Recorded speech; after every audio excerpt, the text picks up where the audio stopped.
All right, it's 6:35, so we're going to look to start this meeting. If everyone could go ahead and take their seats. All right. And so now I will go ahead and call this meeting to order. I will first be seeking our first order of business, which is approval of the minutes. Do I see a motion? All right, I see a motion from Abdullah. Do I see a second? I see a second from, what was your name? Anna, perfect. All right. And any objections to moving to a vote on the approval of the minutes? All right, seeing none, the Internal Affairs Director will open that poll in the Teams. Brilliant. All right, and this will count as the first attendance vote of the meeting.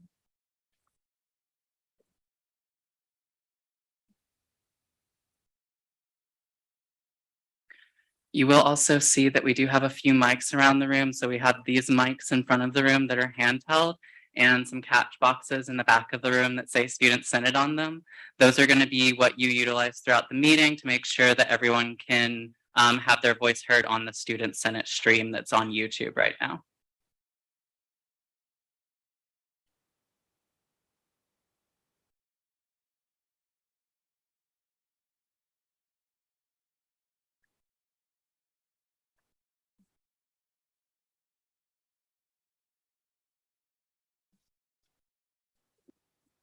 All right, you'll see that right here on the chat. Do you approve the minutes? Yes, no, or abstain. This will be for our cycle 1 meeting. So if you haven't had a chance to review those, please review those on the website. But other than that, make sure your vote comes in.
Your vote specifically, or all right. Well, we're getting the form up here, so we'll be able to see if it went through or not.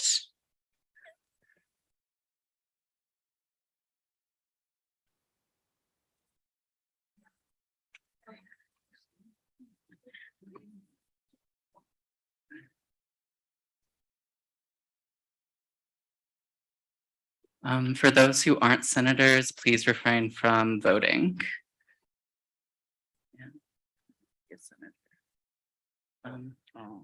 So Evan Wyndon's.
All right, has everyone gotten their vote in that has the ability to do so?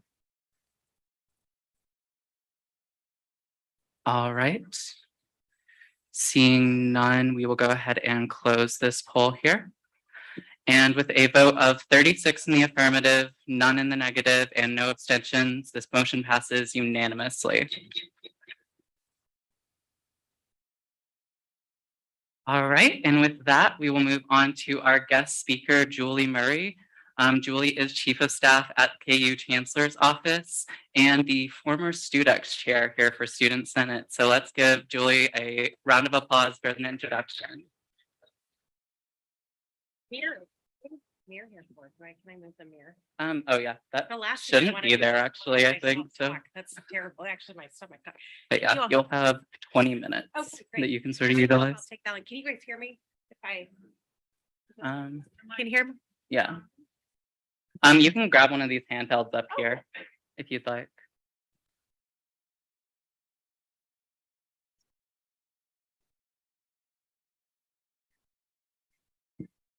You have to like hold the button on the bottom here if you hand it to me. Oh, here it is. Yes. Alright. I think, oh, unmute it. Are we going through? Yep. Perfect. Well, hello, everyone. Thanks so much for letting me come and speak to you this evening. As Alessia said, my name is Julie Murray, and I have the pleasure of serving as Chancellor Dorad's Chief of Staff, and I've been in that role for 5 years now. Prior to that, I was at the School of Business, and then prior to being at the School of Business, I was a litigator in Kansas City for 13 years. So doing mostly civil defense work. But I, as Alessia said, I was the former Studex chair. So they asked me to come speak about my student senate experience back in the late 90s is when I was a student senator. I was just trying to think through my history, but share my experience. And I first just want to thank you all for serving. I know that this takes a ton of time out of your school year and your life as a student. And I just want to let you know how important this role that you're serving in is to not only the voice of the students, but to the institution.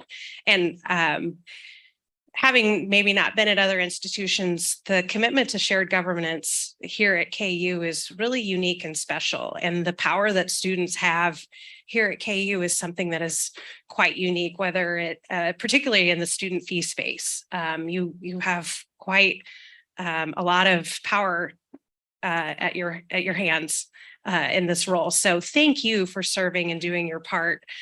So I came here in 1995 and was a student senator. And I think I read back then, freshmen and sophomore senators were called Nunemaker senators, and I have no idea why. But so I ran as a Nunemaker senator on Gray Montgomery's campaign. That year before, there was a referendum for a rec center to be built on campus. And that referendum, it was under Kim Cox's, her married name is Kim Hare, but Kim Cox's presidency, and that referendum for a new rec center failed. And so it was a pretty big deal that had failed, and that it was a pretty big referendum that the Student Senate undertook. So I ran, was a freshman and sophomore senator under Gray Montgomery's presidency, and then ran the next year. Because I had credits from high school, I was not allowed to run as a freshman, sophomore senator again, even though I was a sophomore because I had too many credit hours. So I had to run as a College of Liberal Arts and Sciences senator, and I lost. But back then you had, we had like student group senators. And so I was elected as the Panhellenic senator by Panhellenic. And so I represented Panhellenic in Senate. And then that year I served on University Council, it was what it was called at the time, which is the equivalent to University Senate today, as well as Senex. And so just thinking about it, the time that I listened to these conversations happen, I mean, that was the start of distance learning and whether or not we were going to go on this crazy thing called this internet and offer classes and how silly that sounded and all this kind of stuff. Much to my surprise, when I returned to KU in 2013, we were having that same conversation about going crazy to this crazy online education. But some things never change. But so I was involved there, and then I ran with Kevin Yoder's campaign, became his StudX chair. And then that year we brought back the referendum for the rec center. And that was the biggest issue of our cabinet at the time. And so Ambler Recreation Center that is here today was a result of the referendum we ran that year. I went to law school here 3 years after I was StudX chair, and I paid a student fee for the Ambler Recreation Center, but it did not exist, right? So it was raising the fees enough, bonding it, and then building it. But I think there is a book down at Ambler where my name is listed, where I get 3 free years of Ambler because I paid for it as a student. So someday I will walk down there and I decide to work out and see it. But I share that story with you because, you know, my 4 years started as a failure of an initiative, but we were at that time the only recreation facility we had here on campus for students was Robinson. And Robinson is an educational building. And so the exercise spaces for students were only available when they were not offering classes in Robinson. And so you had, I want to say, like 3 stationary bikes and 2 treadmills and like some free weights. And that was for the entire campus. We were ranked dead last of the Big 8, which was the year the first referendum ran. And by the time the next referendum ran, we were last in the Big 12 because the Big 12 came into be during that time. But so I sit here today and think about that we as students made that a reality, not just, and those students made that vote and made it a reality, not for their own benefit, right? None of those students that made that vote benefited on it, but were stewards of the institution and looked down the road to know that this is what we know students will want and need in the future. And that's how the Student Rec Center came to be. So I share that story with you to know, like, you have a huge impact, not only just on what happens here today as students, but in the future. Another thing we passed while I was Student Senate was fall break. There was no such thing as fall break at the time. And so that was, if you want to see faculty and students join forces, let's talk about more time off, you know. And so we joined forces, and faculty and students were lockstep and got that calendar changed to include the fall break. And I finally, because the calendars, the way they're passed, I don't think I finally got to benefit from the fall break vote my last year of law school. And so I got to really take into that fall break. But so I just want to, again, thank you for serving, and just encourage you to use this space to really make a difference, because you have the power to do that. And I so appreciate the friends that I met in Student Senate. Even still to this day, it got me out of the normal circles that I run in. It really widened my horizons of who I interacted with as a student. And there's still really great friends today that I would not have crossed paths with but for Student Senate. And I feel like I knew so much more about how this institution worked and what was important to students and the impact students can have through my time in Student Senate. So I guess I'm standing up here to be a cheerleader, and we did not always agree. When I was in Student Senate, there was so my sophomore year, a coalition grew called Delta Force. And it was a really, the first time that I think there was, not the first time in a long time that there was really strong discourse and disagreement in Student Senate. But we all sat in the same room. We had really long meetings, but we had discourse, and we came to a resolution that I think we all felt was maybe in the best interest the students, and so I encourage you that you may sit in this room and not agree, but I think you all know that you're all sitting here with the notion that you're here to make student life here better at KU. And so anyway, I don't know if there's any questions for me. I'm happy to answer any. And I just, again, thank you so much for serving. And I'm here to be your biggest cheerleader and biggest supporter of student governance because I know how important it is. All right, thank you. Let's give our guest speaker a big round of applause.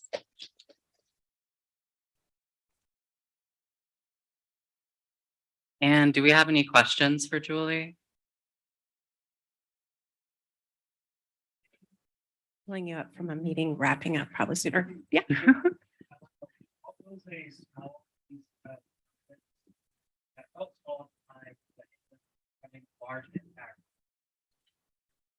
It's a really good question.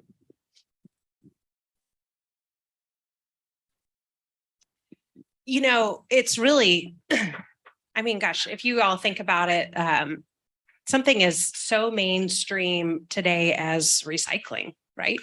That it's just something that happens that started out of a student-centered initiative, right? The blue lights around campus, those were student campus lighting fee started that safety program, and so at the time I think were students who just had an idea that I don't think anyone appreciated the impact it would have, not only for students today, but like students use those blue light phones today, right? And those were installed 35 years ago or 30 years ago, and so that's where I don't think students appreciate it. I guarantee you the students who put forth that fee or had that idea, I don't think never probably in a million years thought that they would still be being used and having the impact that they have today. So I think too, just taking a step back and realizing that what you do today doesn't just impact today, but it goes down into the future. So, I mean, there's all sorts of, I think about student groups that were brand new in the late 90s that probably still exist today. And they still exist today because they got a little bit of student Senate funding to make them a reality, right? To do the program that they do. And so just even those little things make a huge impact on students, and those students that are part of that student group, maybe it's not a ton of students, but it made KU a special place for those 15 students that were part of that group. And now they in turn are great alums and, great donors, and that group is still here, so it could be as little as just funding a student group that makes a huge impact on lives of students. Any other questions for Julie? Oh, one back here. I have one. What's your favorite part of working with the Chancellor? My favorite part of working for the Chancellor would be that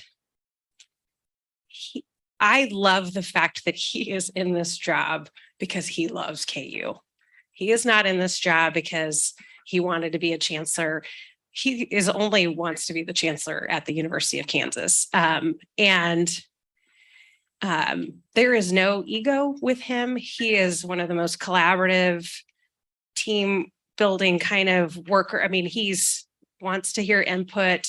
I just really enjoy working for him. He's wicked smart.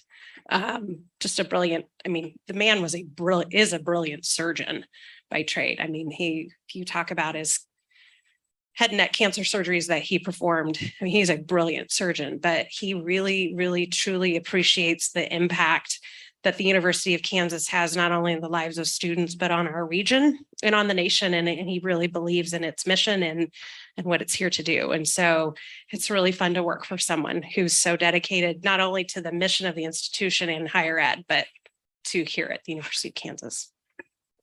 Yeah. Do you think your view of student government as like an institution changed with the administrative side of things?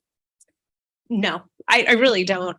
It's certainly, I think back to God, was I really, I wonder how they thought of me when I was in this role, but I think it's actually helped me. I'm glad I had the student Senate experience I did, because I don't know if I would have the same lens if I didn't. But no, I think we welcome that student voice. And sometimes but for student governance, we get in a world where we may not get that student voice. And so it's always a great reminder and a great perspective. So I think I speak for the chancellor. We enjoy very much our monthly meetings with our student senate leadership, because it gives us a whole new flavor of what we're working on and what's important to students. So great question.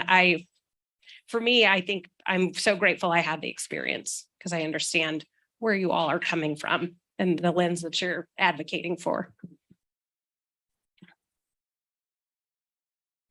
Any others? Oh, back here. What kind of law do you practice?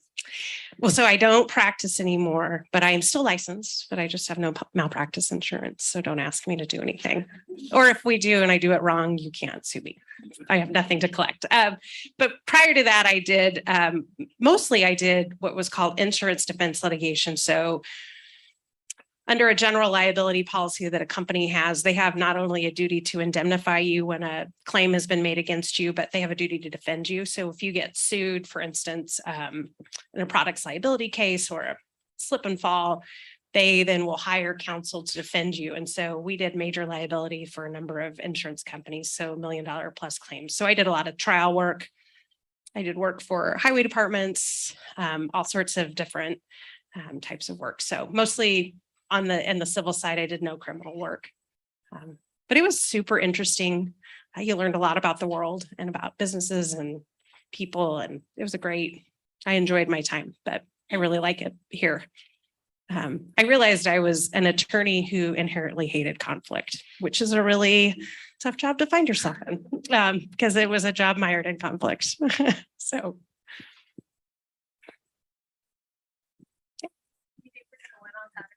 I absolutely do. I'm so pumped up, you guys. Like, this is awesome, right? I mean, it's so cool, but I feel really good about it. Just in Lance, I trust. So do you guys think we're going to win? Are you all going to Yeah. win? Isn't this so awesome? Like, I just Game, that's the real question. 100%. Yes, absolutely. We host, we have a suite, and so the chancellor's off. So I work games, but I love it. So it's one of the best parts of my job. Great. Well, I hope you don't have a terribly long agenda tonight, but it's so awesome to see you all here and representing your students, and you guys are awesome. And thank you again for everything that you do. It is really appreciated and important. Thank you for that, Julie.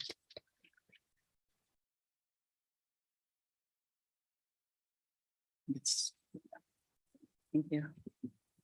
All right. Sure. It's not causing a feedback loop, so. All right, thank you very much, Julie. We'll now proceed to the next part of our agenda here, which is Student Senate Officer Reports. And we'll go ahead and start off with our student body president, Sadie Williams. Just stepped out real quick. All right, then I'll go ahead and proceed with my officer report and, perfect.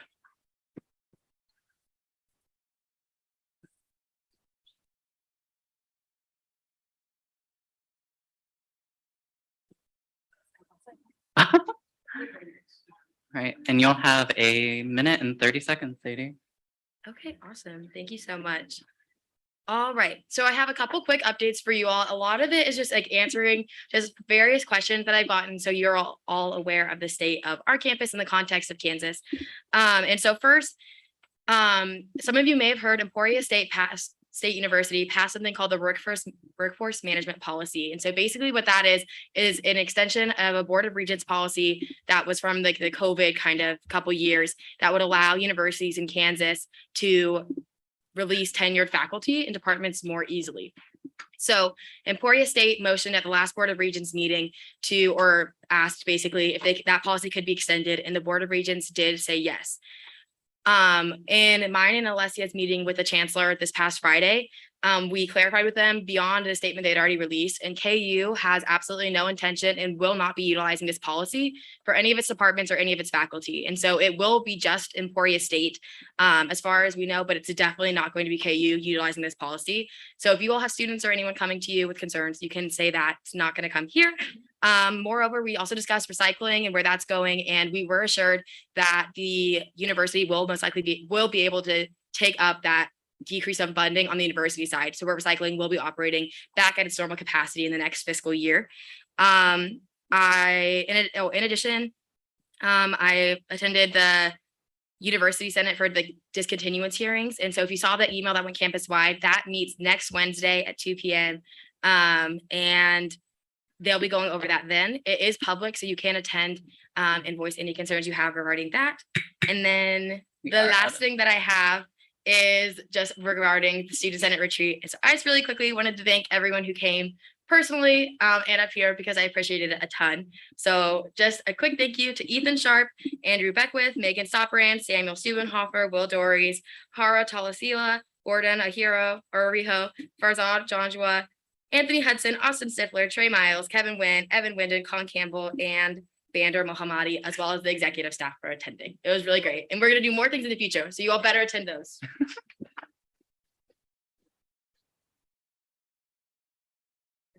All right, thank you very much for that, Sadie. Any questions for the student body president? See some questions. We will need a time extension. We do want questions by 1 minute, and then I see a second back there from who? Oh, well, yeah, I'll take yours as the first motion, Abdul's as the second. All right, and is there any objection to extending time by 1 minute? All right, seeing none, time is extended.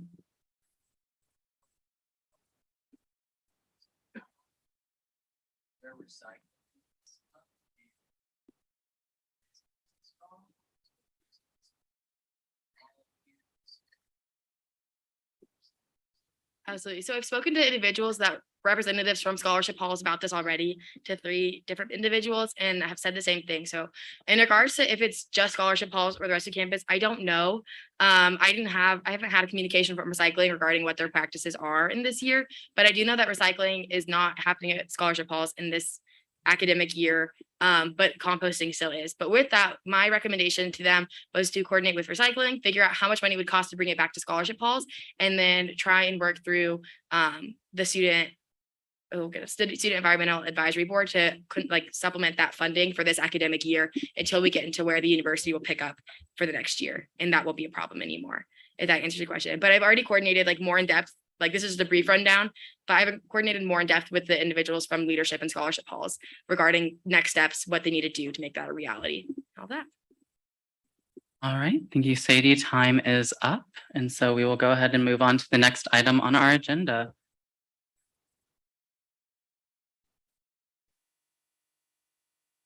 All right, next item here is my officer report. So Sam, if I can go ahead and have you time me, I'm just gonna stay here for timeliness's sake. And yeah, get that started here. All right, so for my officer report, I just want to touch on the fact that the move from Excel to Google Drive and website link implementation for the Ledge Tracker and other documents such as minutes and voting records has been a success. We're going to continue to move to implement that process into the legislative branch here. We are also going to be converting the PDF system to a Google Docs system to make sure it's more easily amendable when we do get amendments from councils and such without having to overall create a new document. And so that's something that you'll be seeing here. I attended Cenex along with Holly and a couple of our Cenex representatives, Danae and Angela, the other week here. Nothing really student-facing happened in that meeting except Ombuds. The Ombuds office on our campus is looking to establish more student engagement in their office. And so if you have any interest in that and how it might affect students, feel free to reach out to them. I was at the chancellor's meeting, but Sadie already discussed most of that. Last week, you would have seen me assign student senators to their student councils based on response or lack of response to the beginning of the year survey. So you have been assigned to student councils as senators. If you do have any issues with the council that you were assigned to, please email the IA director to change your assignment. I'm looking as well to finalize my appointments to the University Senate committees this week, and I'll be putting up a form over here at the end of the meeting. But if you've already filled out Sadie's form that was released the other week and or have any interest in serving on University Senate committees, please feel free to reach out to me at svvp@ku.edu. All right.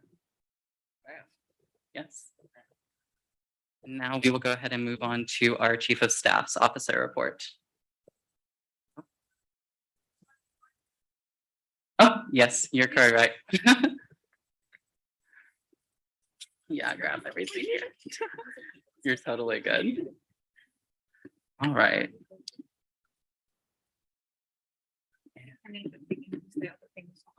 Oh, the other thing? Yeah, the one up there. Okay, I just turned it off. It's okay. All right, should be good to go. Thank you. Let me know when you're ready. I am. Okay, graduate student body president officer report. The graduate student advisory board met on the first Wednesday in September. It went well. Hara and Gordon, I appointed them to it, so they were there thriving with me. I also hosted a new member orientation for the graduate student advisory board, so we went through the constitution, like what it entails, stuff like that.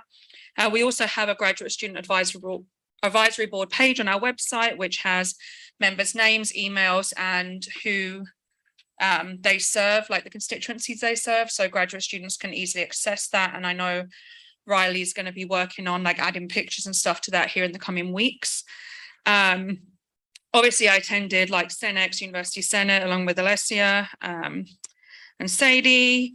I've attended interviews for the administrative assistant for the governance office. We found somebody and we're sending out the offer letter. So we'll be fully staffed soon because that was kind of a nightmare.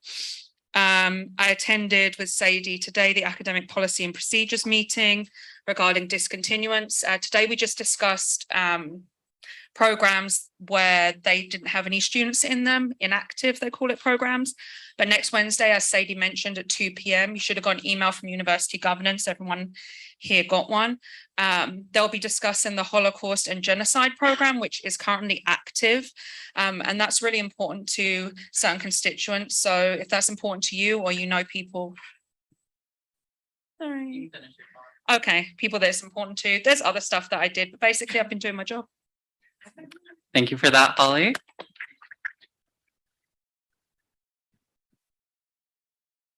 Right. Moving on to our next officer report, we have Sam Sokolov, our Chief of Staff. Thank you. Okay, just been answering. Cool. Sorry. All right. Just been answering emails for the most part. Pretty back end stuff. Replacement senator forums closed on the 19th. We still don't have enough replacement senator slots yet, though, so we'll see what happens with that. I'm not sure. Nonetheless, I have largely been doing a lot of internal work, scheduling trainings and whatnot, and also working on bills. Please send me stuff this Friday, 5 p.m. Just send it to me before. I'm going to remind you, but yeah, just send me something. So yeah. Also, I emailed some people that had attendance delinquencies and whatnot. I don't know how else to put that. If you got an email, please talk to me tonight. And so I can give you more information about the StudX meeting on Monday. So that's it. Right. Thank you very much for that, Sam. I think we have 28 seconds. Any questions, Abdullah? Why do we need so many replacements? Well, there's slots there. So they exist because it's been written into the Constitution as such. So. Right, and Lena? I have a question, Sam. So you mentioned that there are quite a few replacement senators. Yeah. There are spots that are open and that haven't been applied to. What are those spots? Yeah. Can we get a time extension here? All right, Extend by 1 minute and a half. minute and a half, second from Angela over there. Or, oh, second from Camden, perfect. All right, any objections to extending Sam's time by a minute and a half? All right, seeing none, we will go ahead and add that extension. Okay. So it's on the website. It'll be under legislative branch. Sorry, I'm loading it right now. But yeah, you'll go to just click legislative branch, and then it's all in there. I update the website continually, so to make sure that the list is accurate.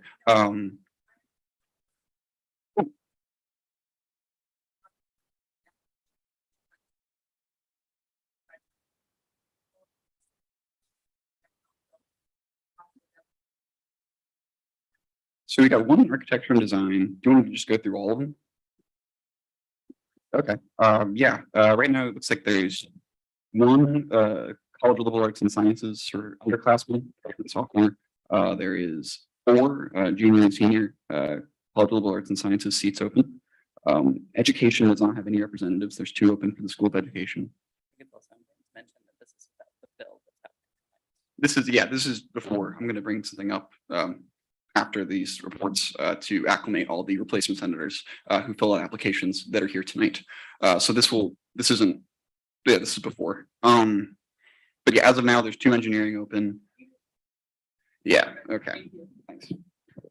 All right, any other questions for Sam? All right, seeing none, we will move on to our next officer report, which is the treasurer.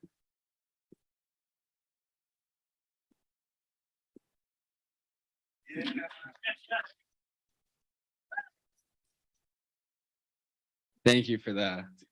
Warm welcome. Does this work now? Is Yeah, it working? Okay. Is it working? I'm gonna use this. Is this working? Is this working? Okay. okay. All right. Hey everyone. I'm Turner Seals. I'm the treasurer. No big news from me. There are no funding bills going out this cycle. Everything went through DEI fund this last week. We've only passed 2 bills for funding. We have the Latin America one that went through the first week and the KU Gamers bill. So if you are in any groups that want funding, come get funding. A lot of groups were allocated line item funding. So they had their funding reserved for this year. So if you're in any of those groups, come get funding. If you're not, come get funding. I will help you through the process. Our form to apply for funding is on Rock Chalk Central. Hopefully you all know what Rock Chalk Central is. But yeah, other big items. We're trying to fund KU bowling. So if you guys bowl, you should go to KU bowling. It's kind of cool. I didn't know that was a thing until last month. And also this big solar house. We're gonna fund the solar house. I don't know what that means, but hopefully we can fund it. But yeah, that's all I have. So pleasure seeing all of you. Other questions in the last 11 seconds? Any questions for Turner? All right, seeing none, we will move forward. Thank you. Might as well just leave this up at the podium, I guess. Yeah. Next, we have our Director of Government Relations.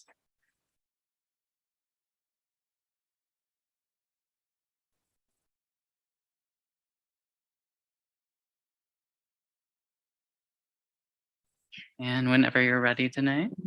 So, okay, I've just continued to plan the Big 12 Student Government Conference. For the most part, everything is set and ready to go, just wrapping up a few other couple details. I've also been working with the Center for Service Learning to develop a survey to be sent out to this entire student body, just to gauge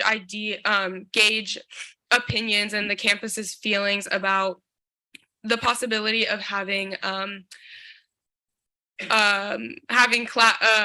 official day off of classes for election day. So yeah, that's it. Right, thank you, Danae.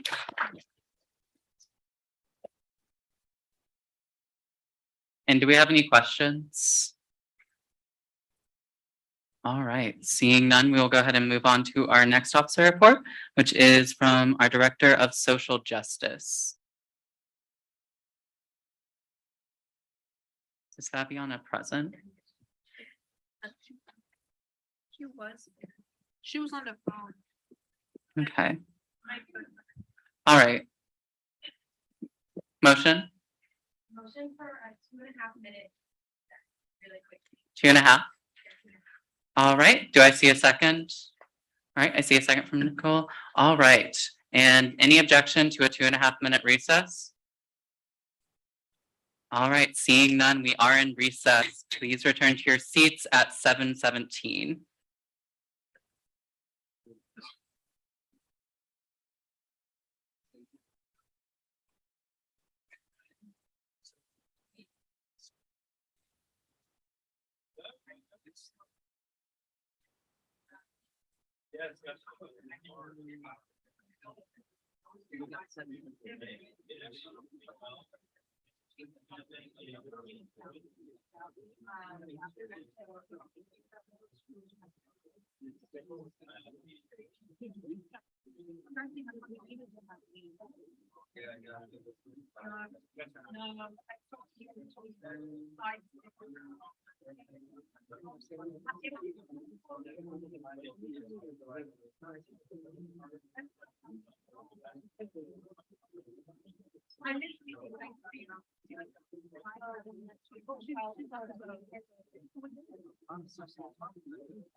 Thank you though, very much.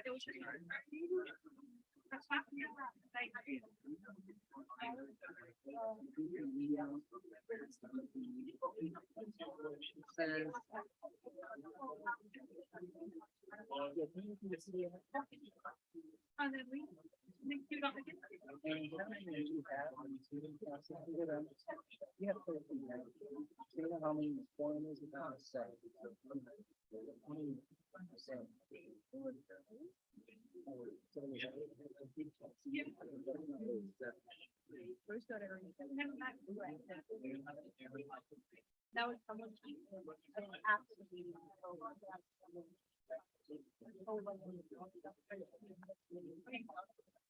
What is something that about? So. Oh, that's fine. Yeah.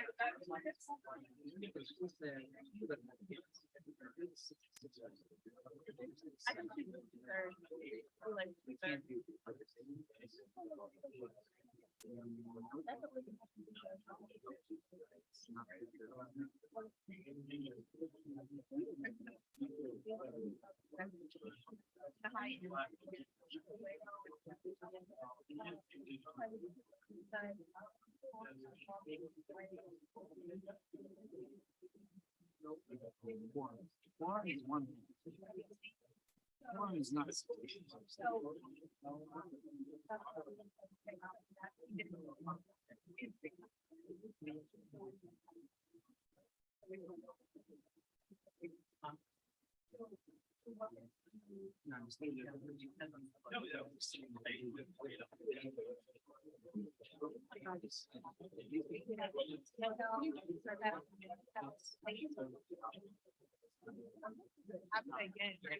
Not the analyst.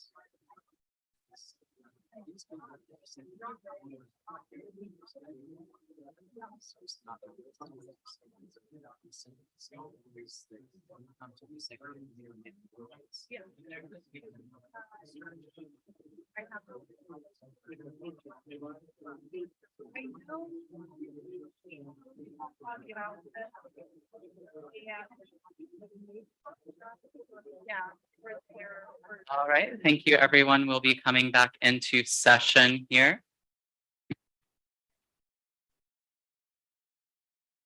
Everyone could return to their seats. All right, and is Fabiana here?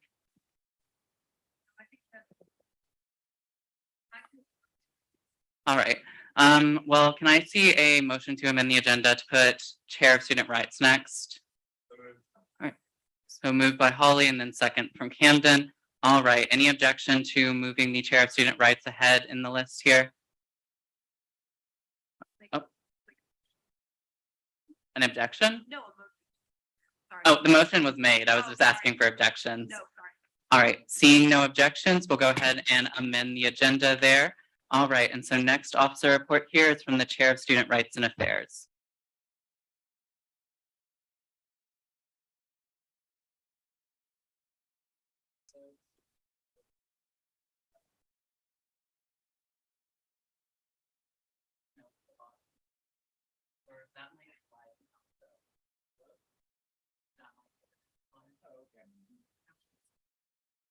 Hello.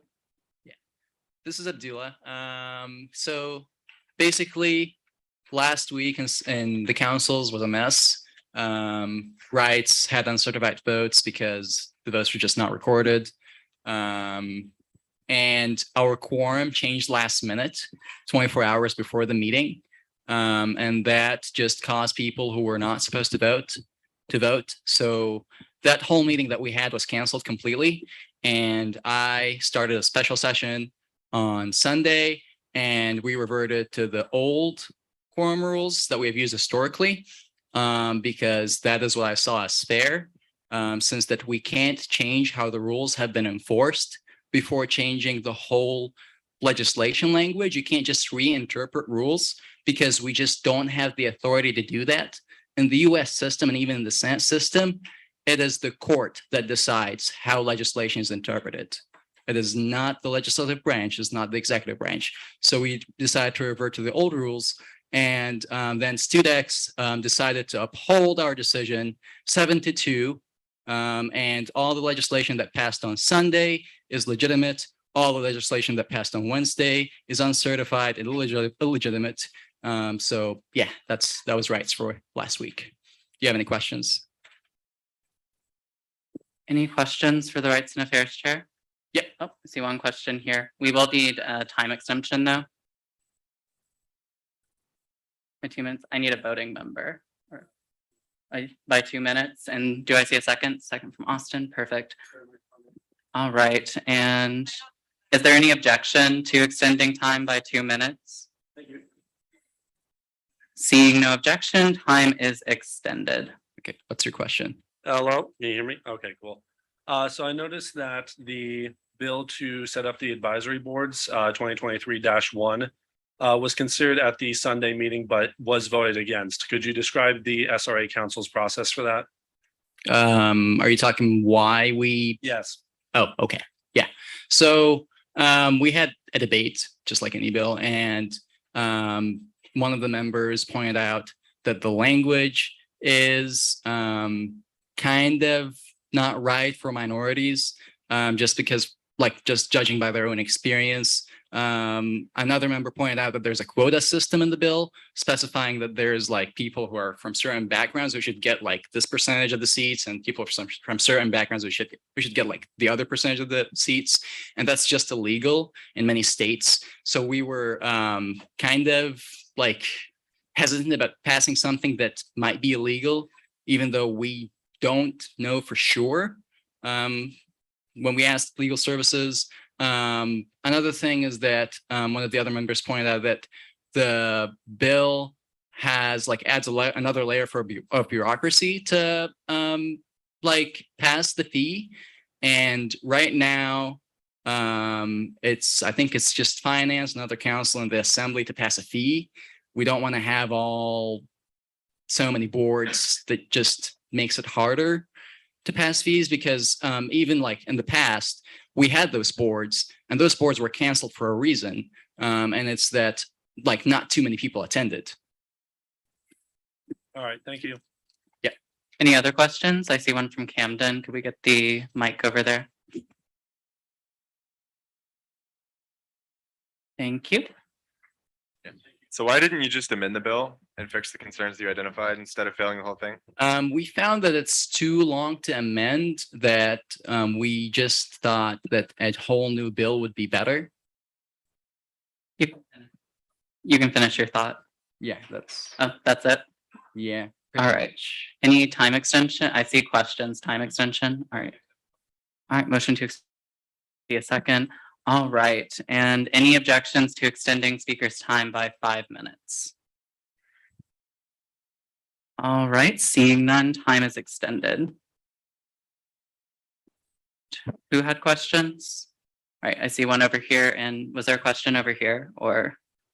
Okay. All right. We can go to your question first here. Can we get the catch box?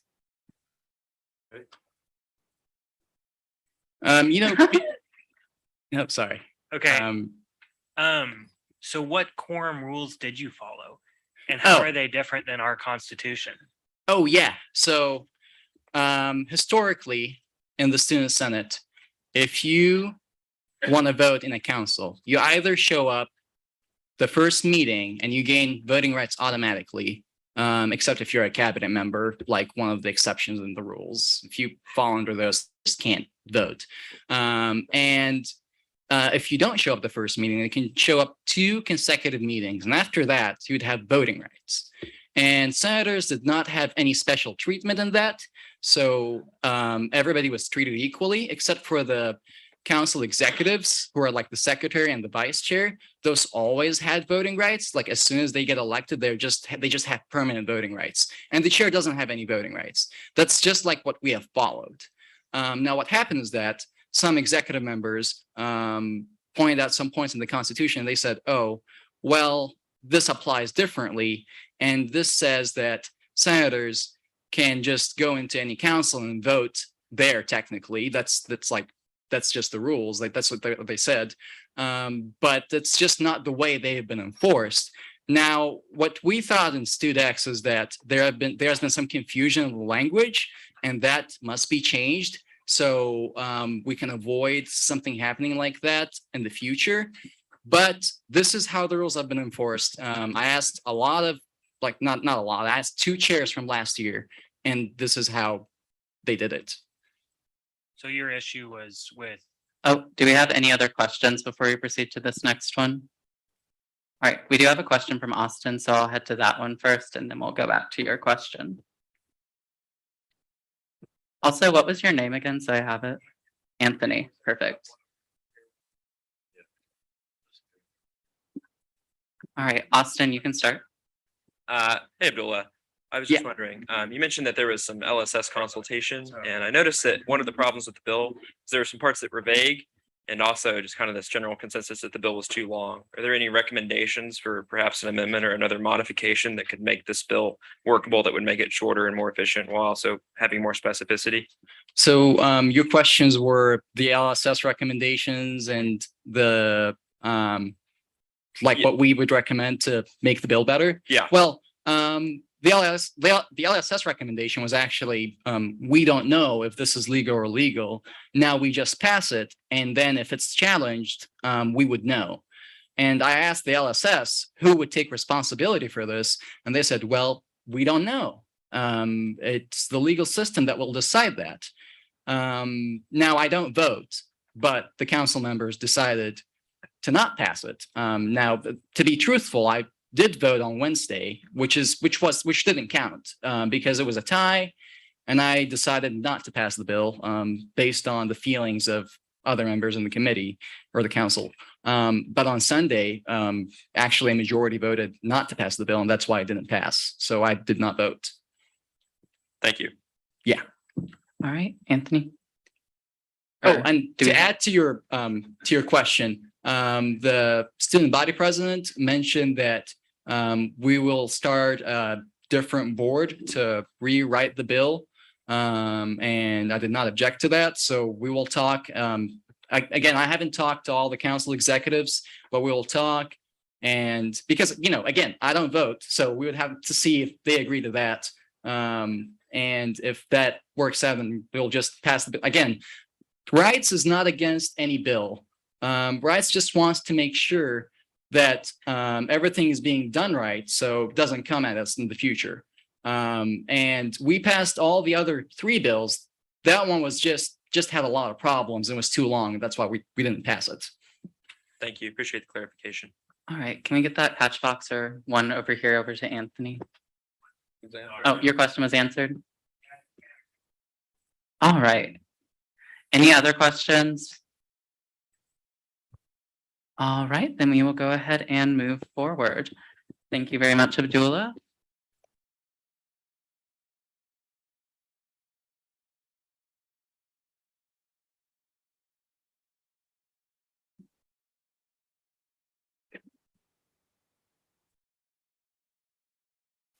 All right, so it seems like there was an emergency, and so we're going to go ahead and have Sadie read the report of our social justice director.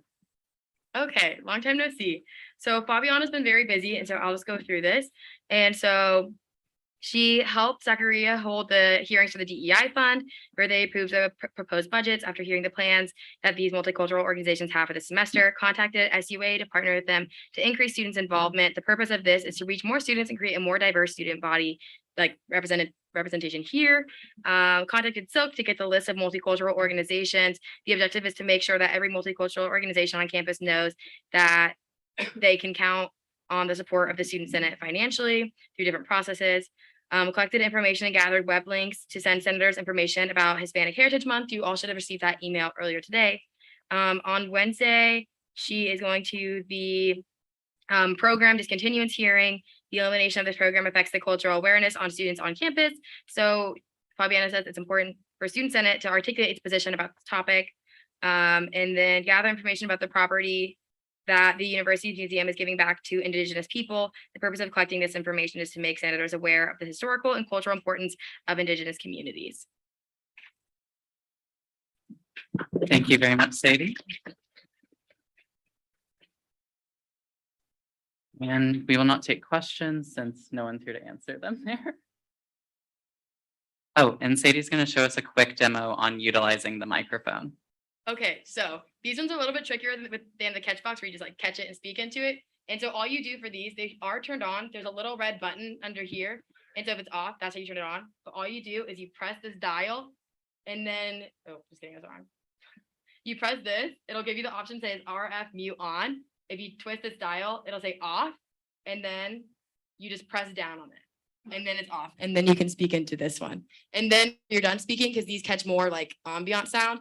Then you just do the same process over again to mute it. Just wanted to articulate that. That way everyone's on the same wavelength that way.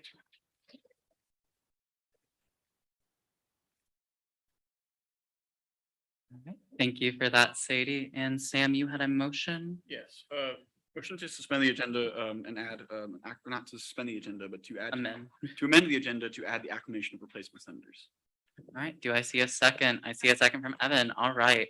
And do we see any objections to this? All right, seeing none, how many minutes do you need to read them off? Like 7. 7 minutes? 5 minutes? All right. Ah, perfect. All right, so Sam is going to have 5 minutes and is going to announce our replacement senators. Okay, first could I get, those who are freshmen those who are currently College of Liberal Arts Sciences, senators, if anybody was a okay, I'm gonna call your name and then just say what grade you are. Maddie Sauser. Okay. Thank you. Okay. Olivia Lara. Sophomore. Okay. Megan Stoppern. Okay. Wait, these are already senators though. I know, but there's people that it says on the website that are freshman, sophomore senators that are now juniors. Alrighty. So I'm trying to, Perfect. okay, before I do anything binding. Okay. Anya Esjad. Okay. Maddie Milligan. Thank you. Madison Shuey. Okay. Alicia Ramos. Thank you. Okay. Austin Christ. Okay. Anna Sophia, sophomore. And then this is the one that I had the question with, Jake Ryan. Okay. Sorry, I had to do that. It's a long story. Anyway, so for replacement senators, do we have Jacqueline Bonilla Contreras? Is she here? Okay. Monisha Biswa. Okay. Mark Richardson. There we are. Cool. Okay. Oh, graduate.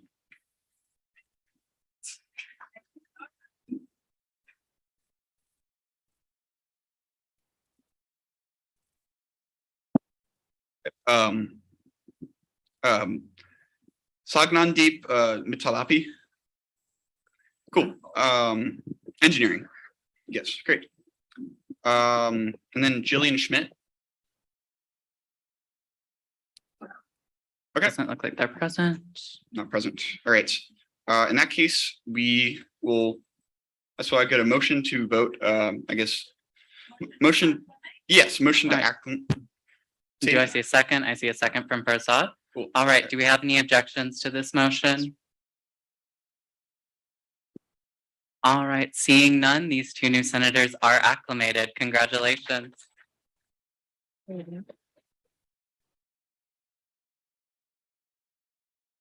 All right, and do I see a motion to suspend the rules from back there? Yeah, motion to suspend the rules to acclimate a senator. All right, and which rule are you suspending? Title II, Article 8, I'm guessing, for replacement senator procedures. Yes, Alessia. Amazing. Thank you. All right. I was like the right. And then I see a second from Abdullah. All right, and suspension of the rule for, Oh, for the person? yes, For Lena. all right, for Lena.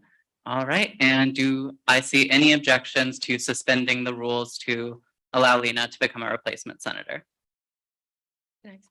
Or does anyone Oh. say- Yes. Okay, I can just make it really briefly. Basically, there's just a miscommunication about which leadership roles offer senatorships like inherently to them and which don't. And so Lena inadvertently missed the deadline due to that miscommunication, misunderstanding. And for the replacement senatorship, there is not a competition right now in terms of too many applicants for College of Liberal Arts and Sciences, junior, senior senator spots, which is what she would be filling. And so that's why I motioned in that way and feel it's appropriate to suspend the rules to allow her to become a senator, because we are in need of good representation and people who are willing to come to these meetings. And I think that she would fit that well. All right. I'm assuming still no objections. Well, yeah, the motion to suspend the rules has already been like made. And so, yeah, if you make a motion to acclimate, we should be good. All right, and then I see a second from Austin. Perfect. Any objections to acclimating Lena? Seeing none, congratulations, Lena, you are a senator.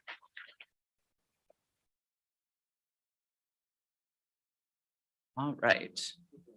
And so let me add that to our quorum number here.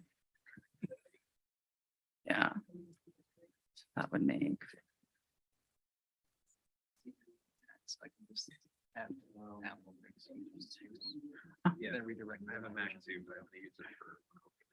All right, so with the addition of those 3 new senators, our quorum number is now at 27. And I don't think we'll have a problem reaching that. All right, so moving on to the next item on our agenda, we have our regular agenda here, the election for 2 vacated university senate seats. So we did have an election to fill these seats at the last meeting here. However, oh, there's the timer. However, we did have some resignations once again, and so we now have 2 open university senate seats. Do I see any nominations? Yes. All right, Lena, do you accept?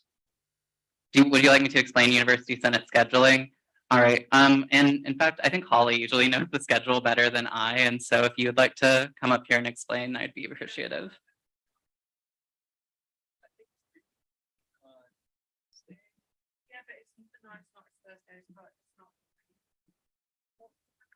Yeah, you can use that one.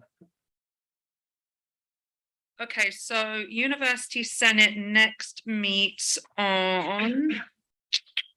It's once a month. I know that because I was telling everybody it's twice a month and it's not. That's Senex. But the next time University Senate meets will be Thursday, October 6th at 3:15 p.m. It's always on Zoom except the first meeting this year was like in person because the chancellor got us wine and stuff and it was vibey. But it's usually 3:15 to 5 on, I guess it must be the first Thursday of every month. Yeah. All right, So you have to not have class at that time to be able to attend, but that's it. understanding that, do you feel like you can undertake it? All right. All right, so we have one of our seats here. Do we have a second person who would like to join University Senate? Abdullah? All right, Yegan, would you like to accept that nomination? It would be 3:15 p.m. through like 5 p.m. on Thursdays, generally the first Thursday of the month. All right. Any other nominations? Yeah, you can nominate yourself, like totally able. All right, yeah. All right, Austin, do you accept? Or which Austin? Austin Christ or Steffler? Chris. Yeah, conflict. Fair. All right, any other nominations? Abdullah? Hara's on it, yeah. Yeah, so who's currently on it? We have Nathaniel Garcia, Danae Estabine, Ethan Sharp, Abdullah, Angela Davis, Carolyn Popper, Gordon Arijo, Bander Al Mohammadi, Hara Telesia, and then Holly and I as ex officio. Yeah. No, they need to be present to accept. All right. See a nomination back here? Oh, question? Yeah.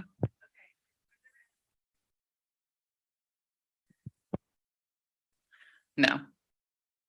Yeah, the responsibility would be just to attend the meetings.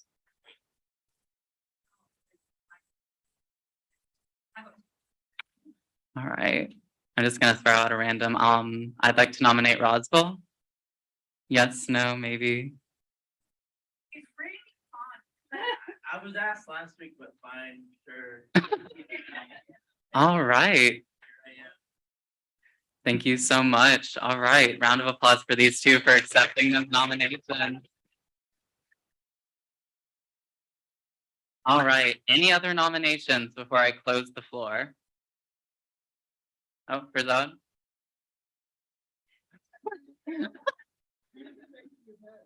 All right, so currently 2 nominees on the floor. Are we ready to close? Amazing. Nominations are closed. Now, do I see a motion to acclimate? Right, motion from Holly. Do I see a second? Second from Hara. Any objections to acclimating these 2 new university senators? All right, seeing none, congratulations. Oh, do you object?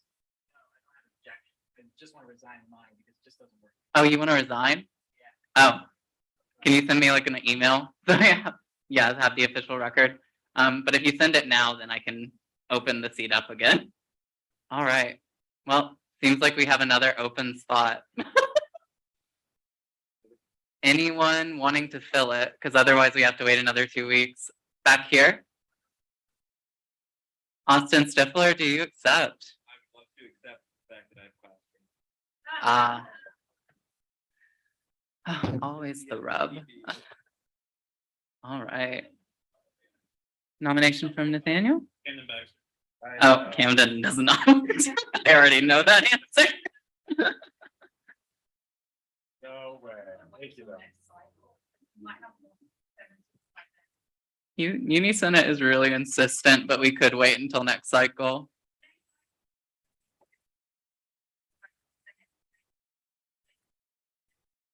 Okay. Do you think it's gonna be the same time anyway? Like. It'll always. Until 5? All right, you go.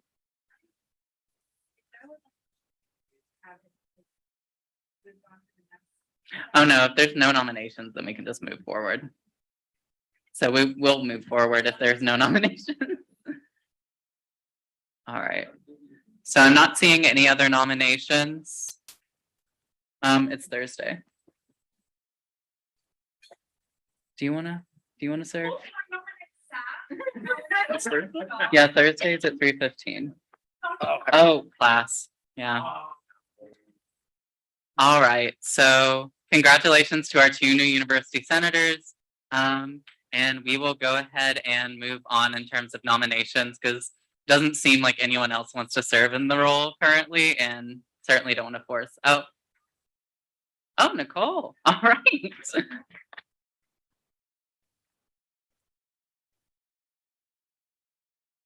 All right. Any other nominations?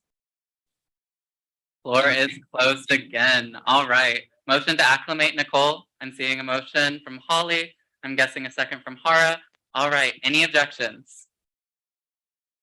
All right. Seeing none, congratulations to our now fully filled University Senate slate.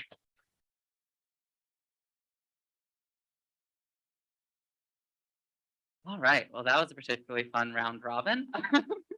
We will now go ahead and, all right, if I could have everyone come back to order. I know that was kind of hilarious.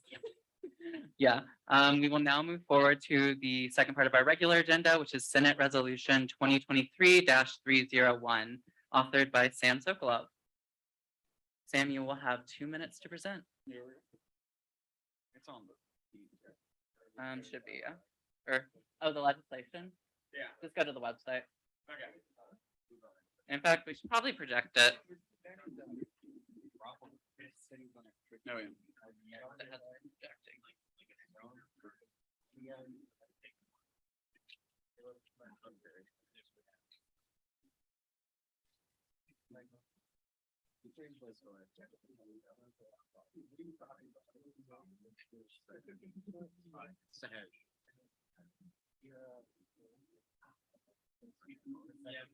Yeah, let's tracker.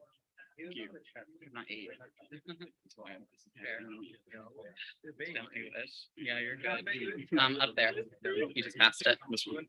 No, No, it's the resolution. Yeah. Thank you. Yes. right This there. one. Yes. Yes. Awesome. Amazing.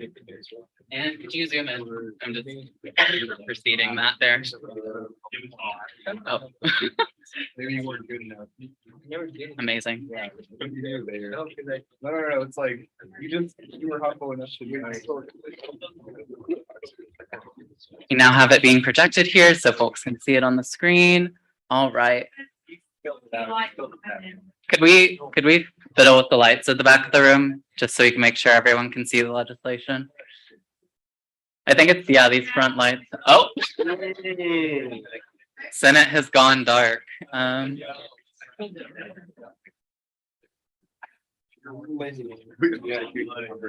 Yeah, it's so dark. Okay, yeah, that's good. Perfect. All right. Sam, are you ready? Yeah. All right. I have 2 minutes. Okay, so I received a student complaint a few weeks ago. Basically, a student was their roommate got COVID and they could not isolate because we got rid of Naismith being an isolation dorm, and they had to sleep on their friend's dorm's floor, on the concrete floor. So I know, some people have said the pandemic is over. To a degree, it's subsided, but nonetheless, it's still here. It's still real, and people still have to isolate for COVID-19 nonetheless, especially with people that have families that are immunocompromised and whatnot. It's just kind of an unfortunate reality of life. And KU no longer offers like any options at all. You can go to the website, and it's just like, it's funny, it's like the COVID, KU Cares thing, and it's like a dead link. So I think that's wrong. I think that there should at least be some place that you can go. I don't know that whether it be like an empty dorm room, or even like if KU has to like rent out a certain space for a little bit like they did last year. There should be a place that you can go, I think, to isolate for a short period of time if your roommate, if you're directly exposed to COVID constantly from your roommate. So yeah, that's pretty much it. Thank you for that, Sam. Do we have any questions for Sam? I see one from Chris over here. Test. Okay, cool. So just to confirm, this doesn't have like, it's not enforced. It's just a recommendation to the chancellor. Yeah, so we don't have any purview over KU housing, and so this has to be a resolution. But it's a a statement, I guess, in that the KU Student Senate would believe that you should have options to isolate in case you get exposed to COVID by your roommate. Okay, sweet. Thank you. Any other questions? I see one from Holly.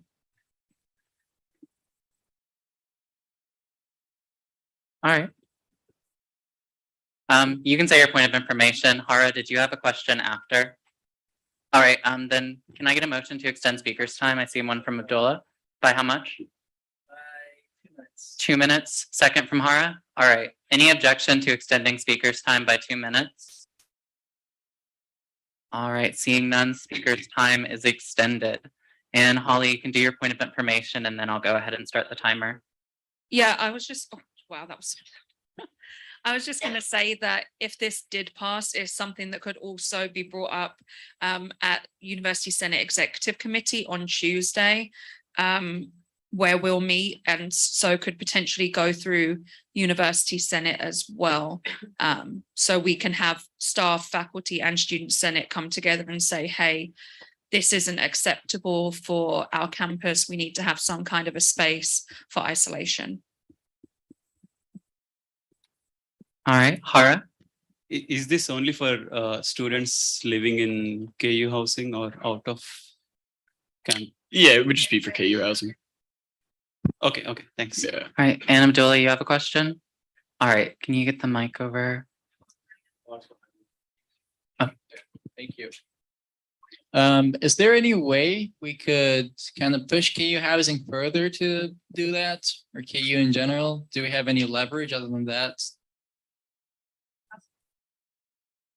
Yeah, I know, but like other than that, other than a resolution,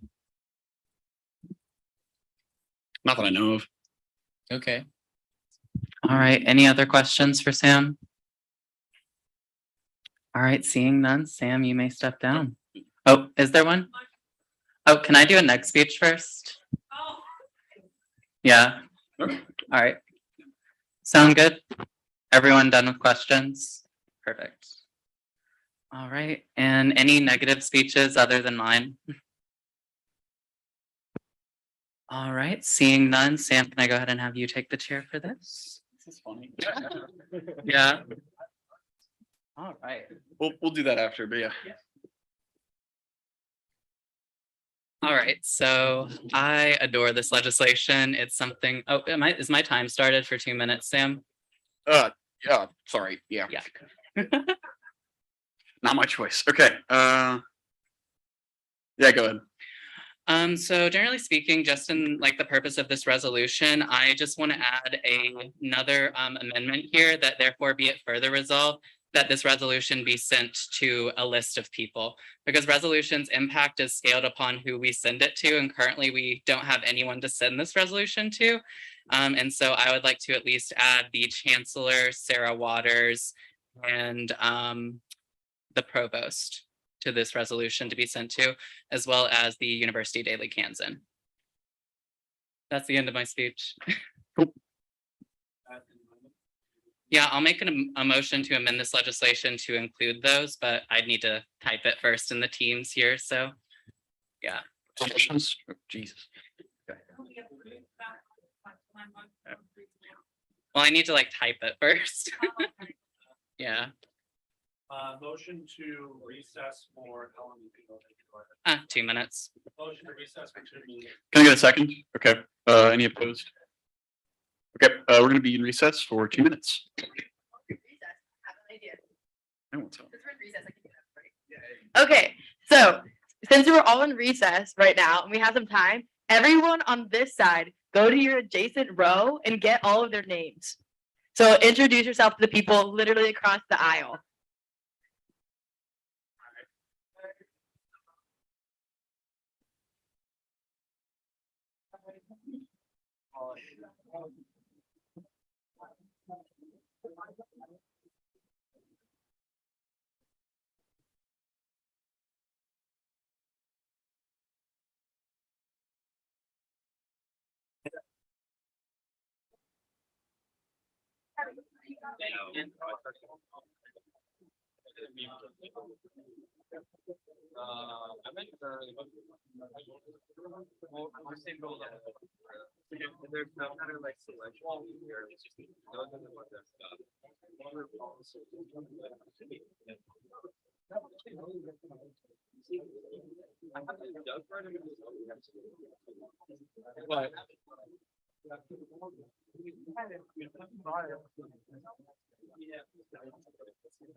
Thank you.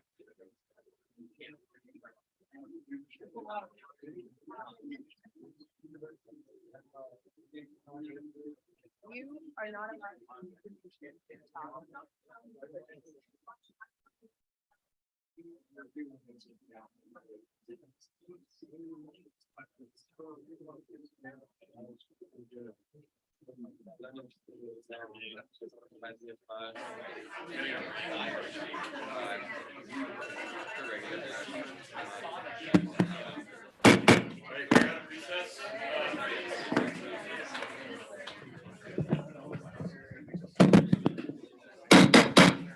Please return to your seats. Thank you. Sorry, not my choice. I don't know. Okay. I have a, heavy hand. I don't know. Yeah, large bones, clearly. All right. I have a motion to amend this legislation to include the amendment as typed. I saw one from Holly. If you want to. Second from Abdullah there. Cool. Okay. Any opposed? So can I do motion to vote? Yeah, go ahead. Okay, I got a second from Austin. All right, any opposed? Okay, in that case, we will on Senate Resolution 2023-001. You doing it? Wait. Are we voting on the resolution or the amendment? The amendment was agreed to, so yeah, we'll be voting on the resolution now as amended.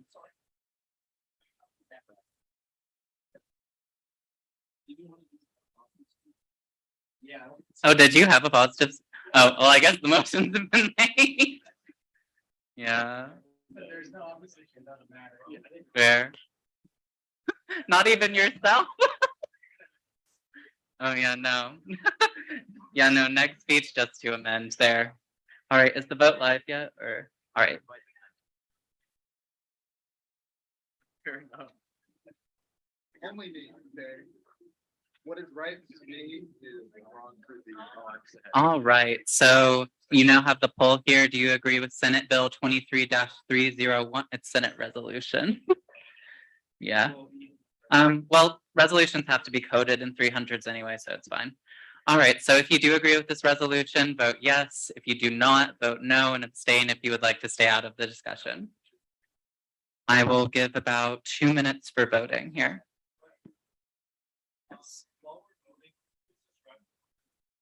The numbering system? Yeah. For? Oh, yes. So for legislation, bills generally fall between 000 and 200 petitions, or sorry, 199. Petitions generally fall from 200 to 299, and then resolutions fall from 300 to 399. Yeah. But that all gets coded at the chief of staff level. Do we have, we'll check your vote to see if it went. No, it's not, Teams is not loading in the first place, But we got your vote last time. but it's not loading this time. Oh, not loading this time at all. Okay.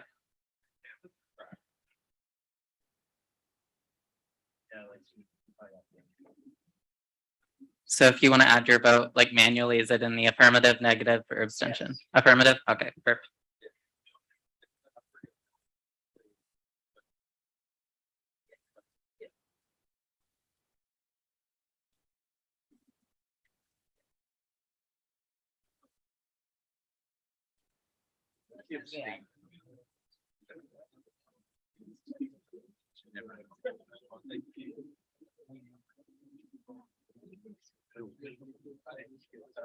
All right, has everyone voted on this legislation that is able to vote on this legislation?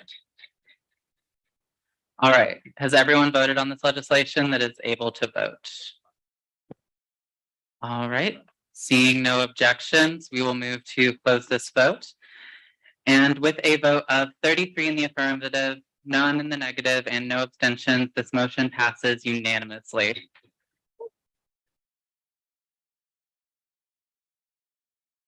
Sam, you had a motion? Yeah, motion to, I guess, amend the agenda, to add, a bill to amend the constitution to add community senators. I need to codify it. Motion to move into committee of the whole. Yeah, motion to move into committee of the whole. All right, do I see a second to generate? I see Evan. All right, perfect.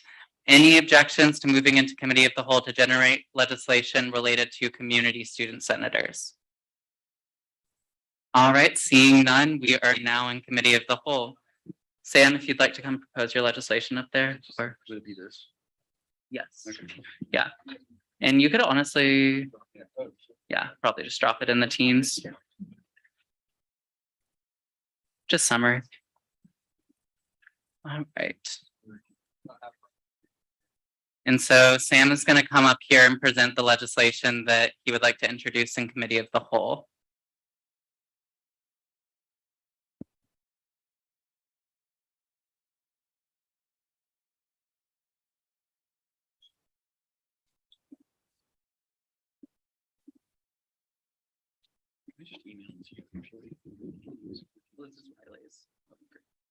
But it's in Teams right there. So if you do just drop it in Teams, we have it.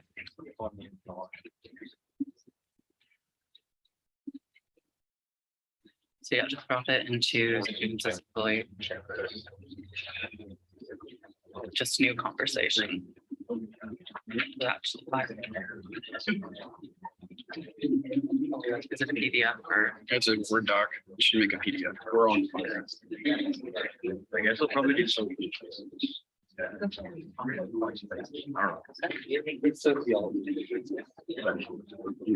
You say there's like a PDF in Word itself. So, yeah, good. There it is. Yeah, we got it. Thank goodness. I would be very from.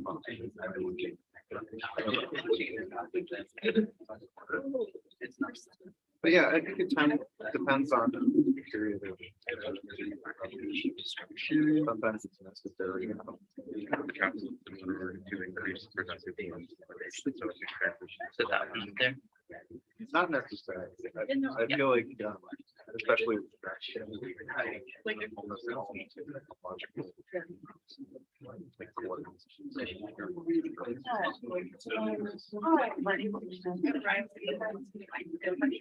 Policy is like my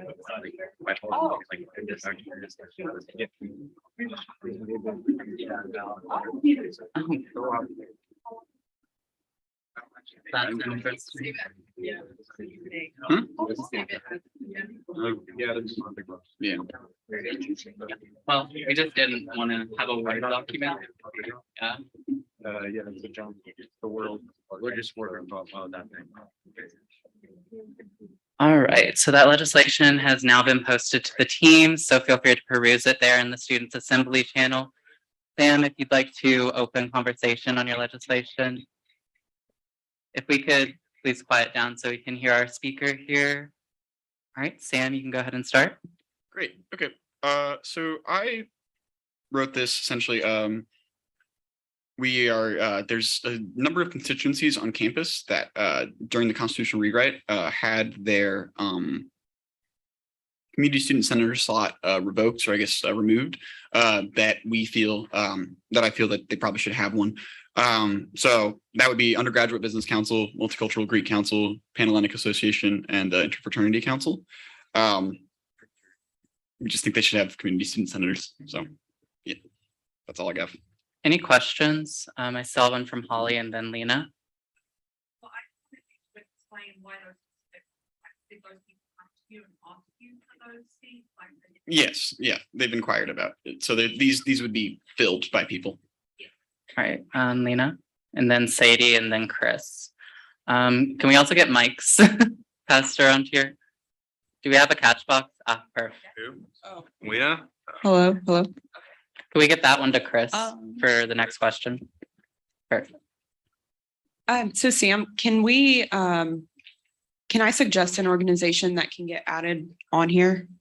If they Yeah. don't have a senator? You can pose an amendment, yeah. Okay, would I do that just now? Yeah, yeah. Okay, the Muslim Student Association. Oh, okay. Okay. Do I need to write that up or can you just? write that up? I'm writing it in the teams now. Thank you. So yeah, Muslim Student Association, perfect. Do we need to vote on that? Yeah, Well, no, we don't need to vote on it. So as of right now, let me explain what we're doing. So we're in committee of the whole to generate legislation. So this is an area of discussion where we relax Robert's rules. At the end of committee of the whole, we'll do a vote and it has to pass by 2/3, but to exit with the legislation as it was like amended throughout this whole process.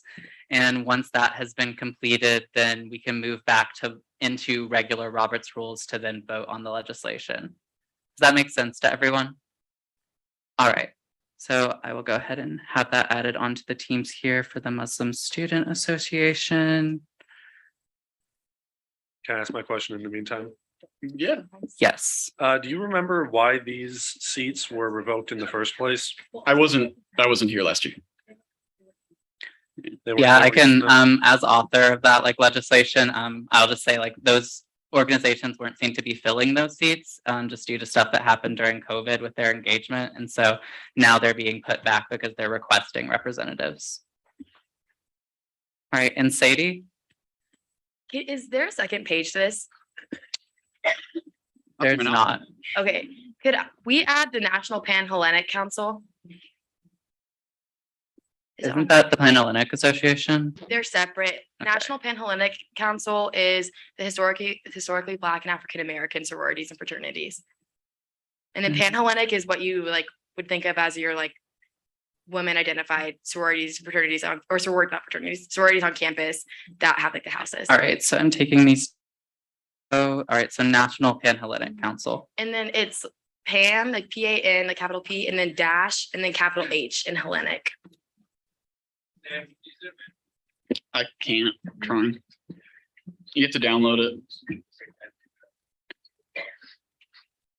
Yeah, it's gonna keep doing that. If I download though, I could. Oh, wait, hold on. All right, so I just went ahead and posted on the channel here, like amendments to the Community Student Senator Bill. And I'm just gonna like amend this as we go.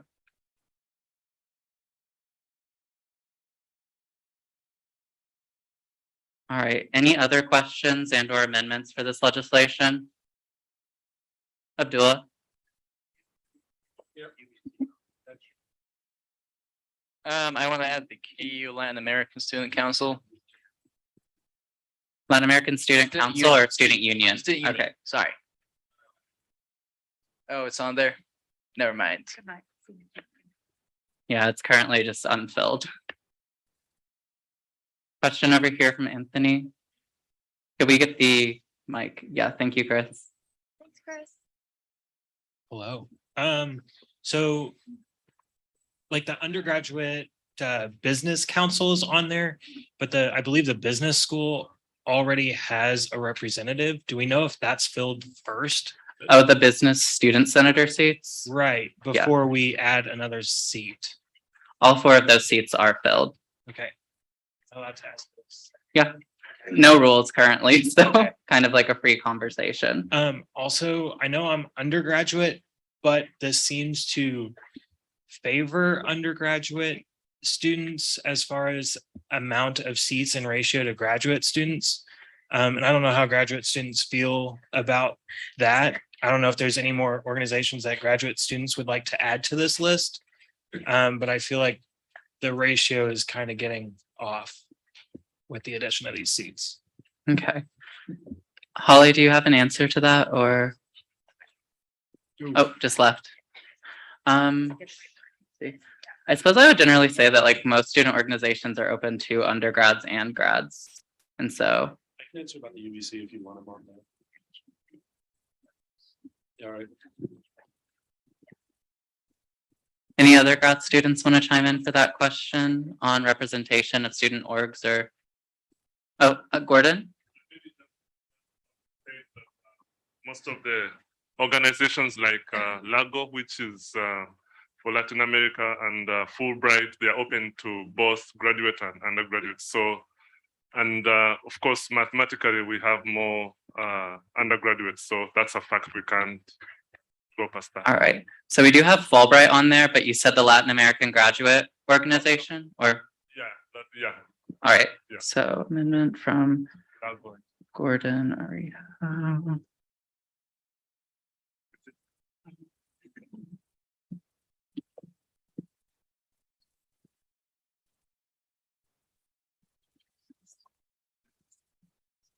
All right, and Hara, did you have something to add as well, or? Oh, thanks for bringing that up, but if more students are inclined to participate, it doesn't matter if they're undergrads or grads. Okay, But yeah, statistically, yes, this is skewed towards more undergrad, but it's fine. perfect. Thank you, Abdullah. Is GTAC on there? I don't believe so now. Can we add GTAC? Who is GTAC? Are they a registered student organization? Yes, they're on Rockchalk Okay. Central, Graduate Teaching Assistant Coalition. Do you know anybody who would fill it? I think Oh they yeah, fill that's it. also important. Like, do you know like that these organizations will be filling these seats as well? I think we have a lot of members would be filled. If that is the case, can we just send an email to everyone? Hey, if you want your representation, just come and add yourselves. Yeah.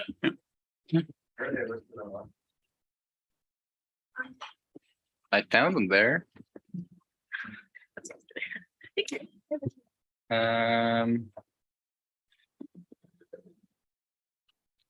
AFT Kansas Graduate Teaching Assistant Coalition.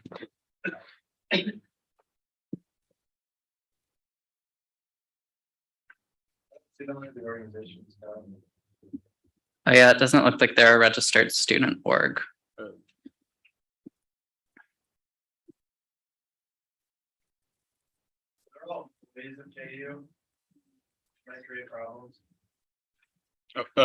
Gordon and Turner have questions as well. Oh, okay, I see.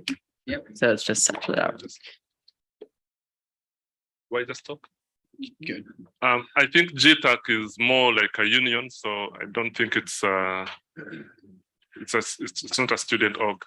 I would add as well that there are still numerous graduate student senator seats that are open. So we don't. Yeah. Turner.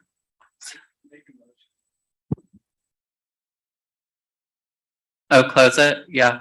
Do we want to enter with the GTAC amendment as well, or is that, am I seeing division on that? Okay. I'll just revoke it. All right. So as of right now, as it stands, we have the amendment from Lena for the Muslim Student Association, from Sadie for the National Pan-Hellenic Council, and from Gordon with the Latin American Graduate Organization. All right, Anthony? I'd like to offer an amendment to also add KU Challenge to this list of organizations to get a Senate seat. I know we have people that would fill it. We're a student organization on campus. We're a Christian organization on campus. Yeah. All right, and what was your last name again? Hudson. Hudson, perfect. All right, and KU Challenge. All right, is that the last amendment that we have, or Nicole?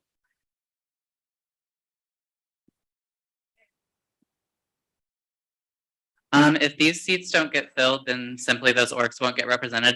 It shouldn't mess with our quorum number because our quorum number is only dependent on filled senator seats. And so, yeah, it shouldn't affect anything numerically other than representation available.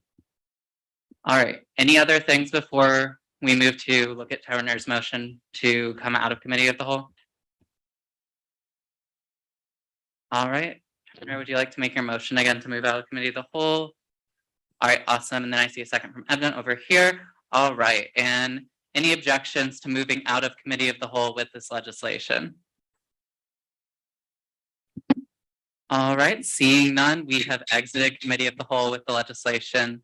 Sam, what do you want to number this? I suppose it would be the fifth bill of the year. It would be the fifth? Fifth, I think. I thought it was the third. No.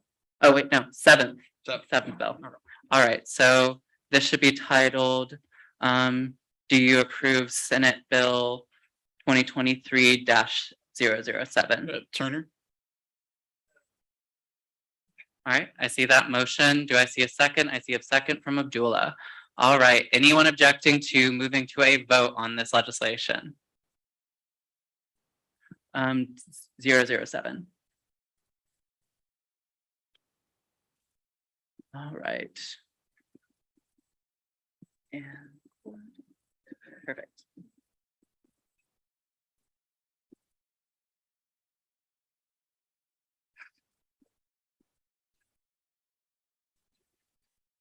All right, so that has now been posted in the assembly chat here. Do you approve Senate Bill 23-7? Vote yes if you'd like to approve this legislation, no if you would not like to, and abstain if you would like to stay out of the discussion.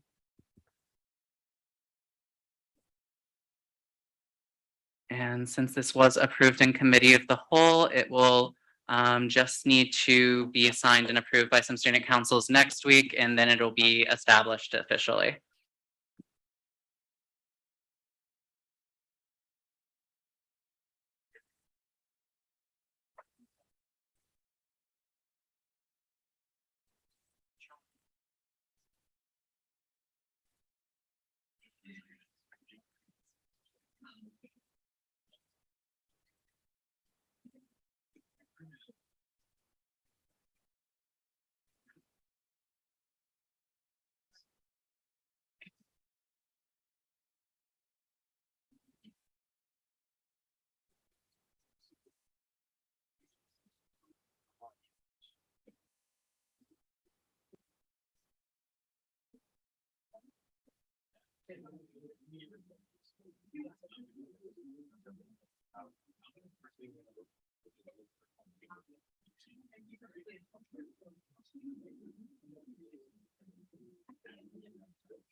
Close it. All right, is there anyone who has the ability to vote on this that has not yet done so?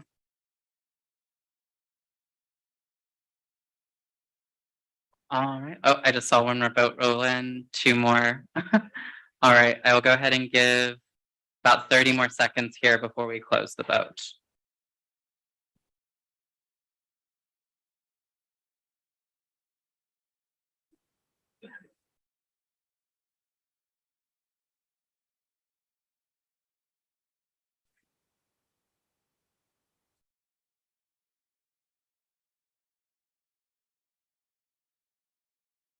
Right. Anyone else who needs to vote on this legislation? Everything looks good on your side? All right.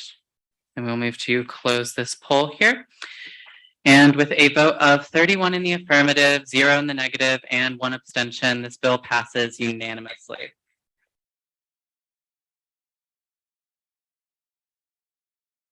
All right, and now we'll move on to the next item on our agenda here, which is Senate Bill 23-3. Let's say I have a motion before you. Yeah. To the bill.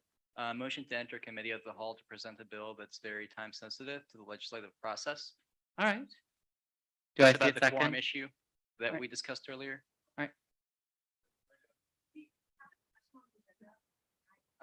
There is a bill that I want to present about that. All right, I saw a second from Farzad. Do we have any objections to entering committee of the whole for this legislation? All right, seeing no objections, we are now back in committee of the whole.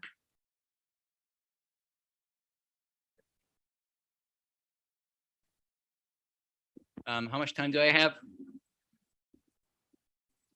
Infinite. Can I send you the bill so you can show it on the screen? Yeah, if you can send it to my email here, then I can get it posted onto the chat. Okay.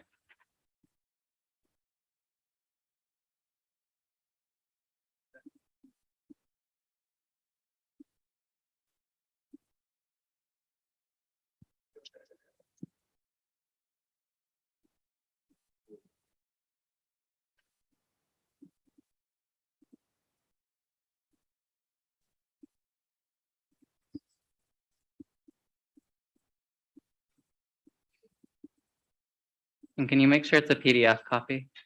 Okay. Or, oh, that was the word one. Is that fine since that it's not like it's not a changeable copy? It'll become changeable once it gets downloaded into the Teams, but yeah, we can work with that currently. Okay.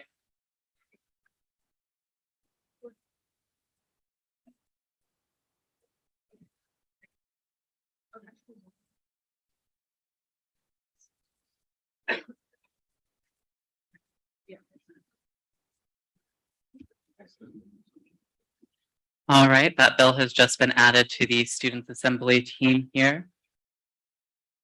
So if you'd like to read it here. Yep. And then Abdullah, if you could read it off.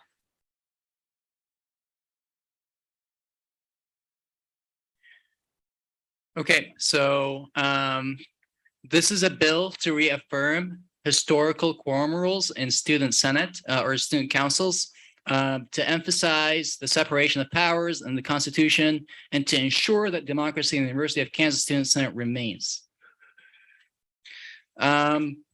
Whereas student councils have enforced the same quorum rules throughout the years, and whereas the core of the United States system and Constitution relies on the separation of powers between the three government branches, legislative, executive, and judicial. And whereas separation of powers is a bipartisan value that's been upheld for 200 years since the United States was founded. And whereas these values have been embedded within the Student Senate Constitution, which has offered checks and balances in all three branches.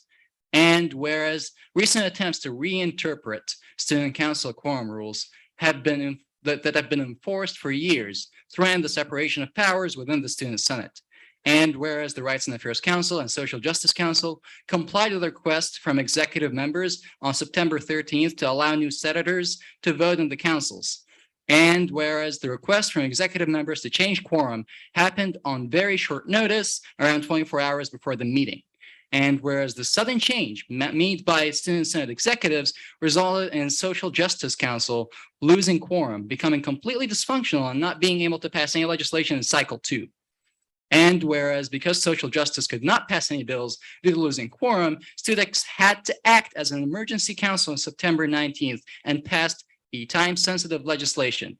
And whereas after cycle 2, the Rights and Affairs Council held a special session, ignored the interpretation made by some executive members, and reverted to the old rules of quorum.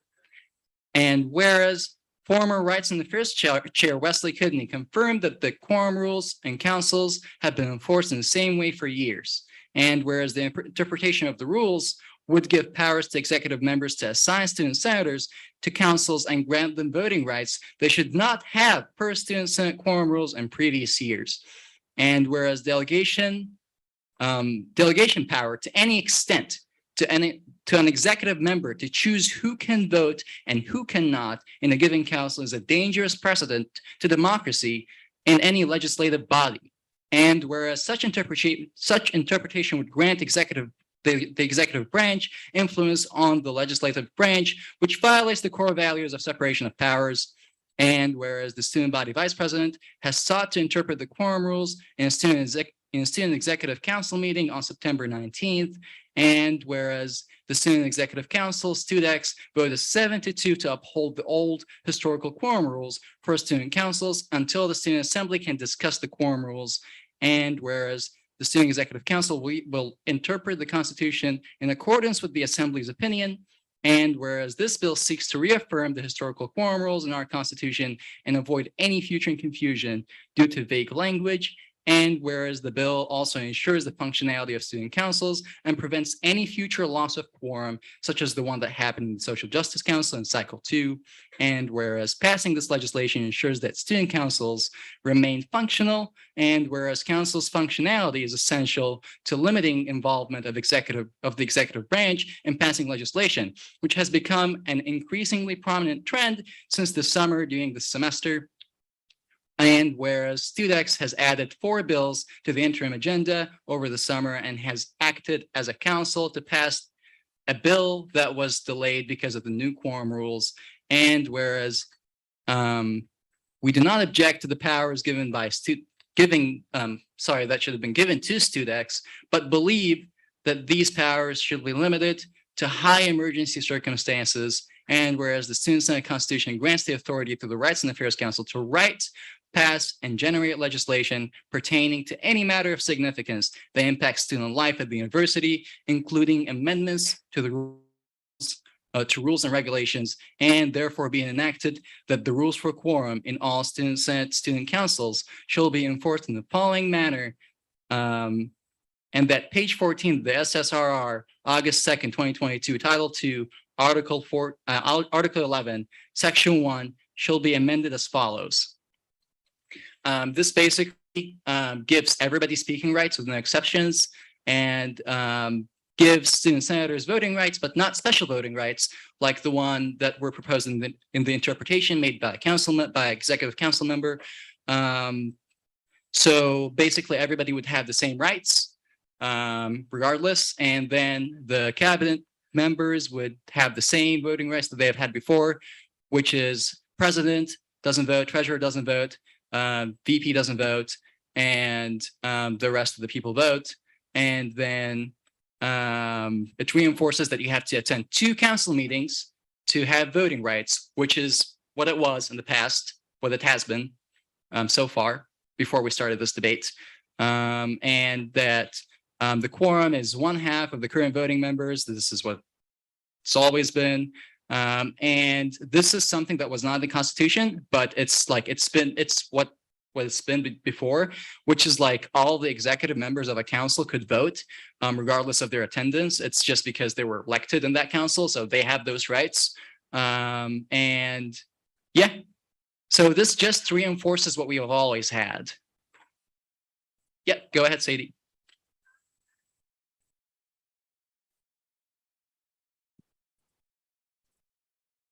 Sorry, as resident Mike girl, it felt wrong to like not happen. So I don't have a question, but since we're in committee of the whole, it's kind of like, you know, Yeah. up in the air. So I'm just gonna kind of roll through because I have a couple of things. So first, the precedence of this, I think is not telling the full story in that this is from the new constitution and was rewritten in the rewrite that was passed last winter.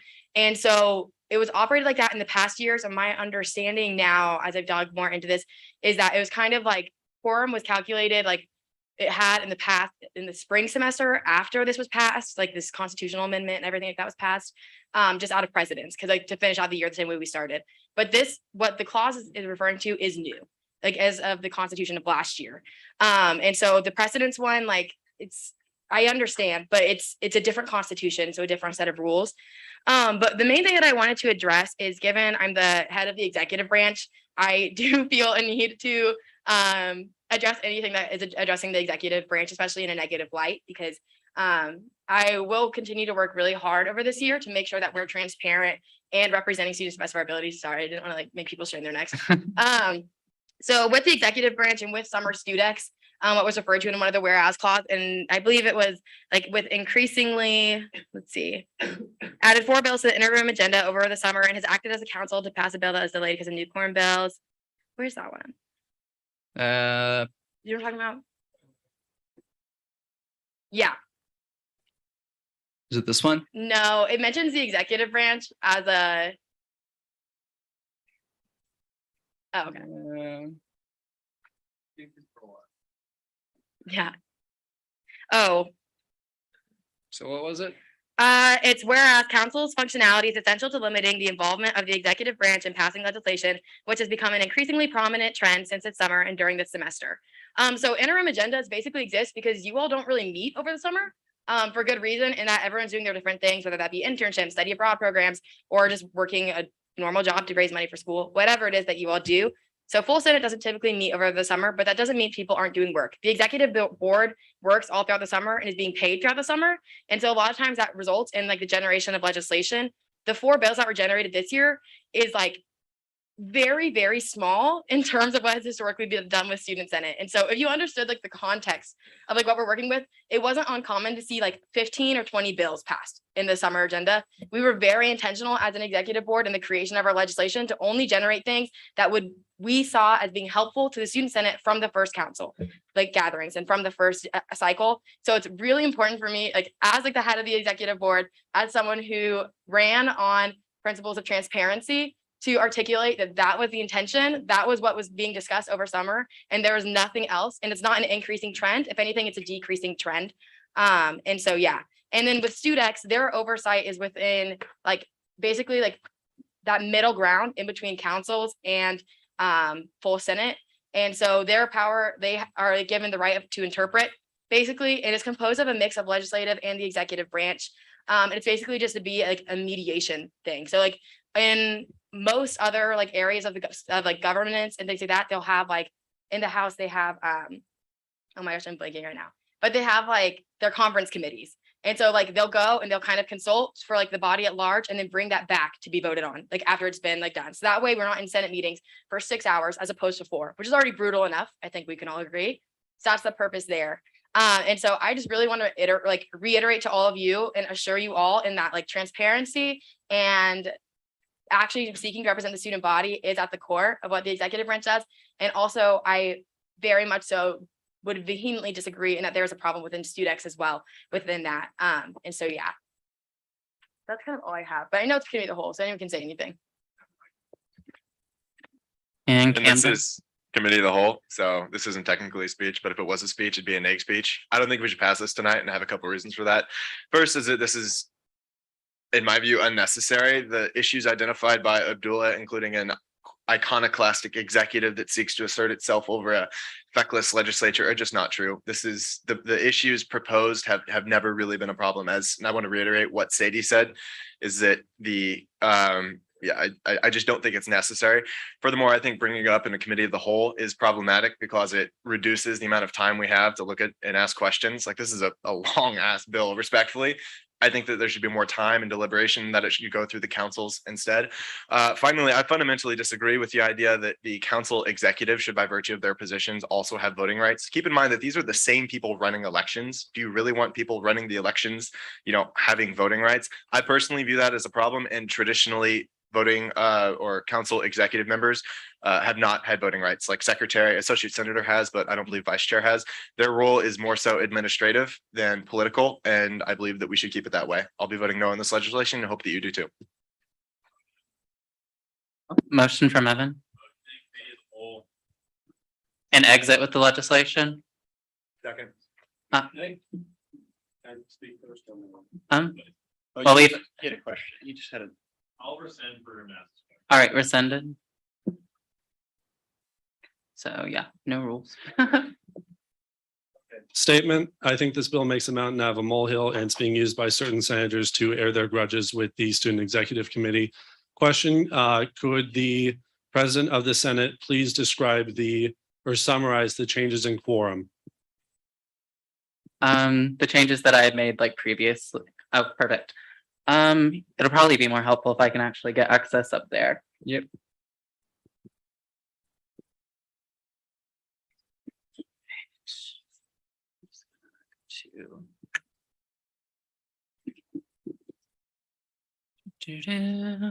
This is just more helpful if I explain it with the Constitution in front of us here. Yeah, no worries. Thank you. All right.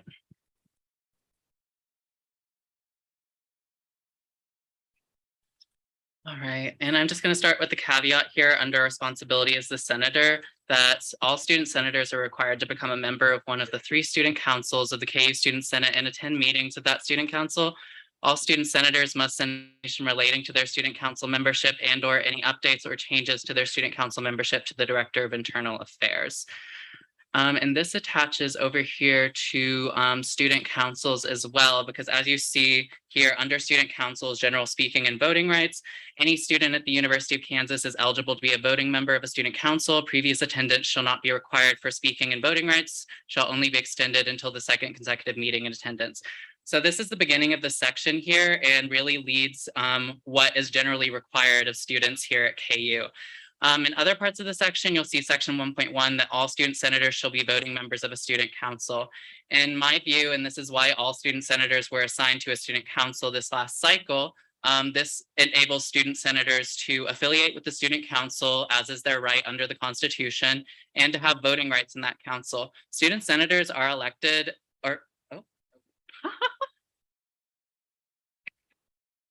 did not scroll in there. But anyway, student senators are elected by the student body, and so their voice is like incredibly important when it comes to the review of legislation here.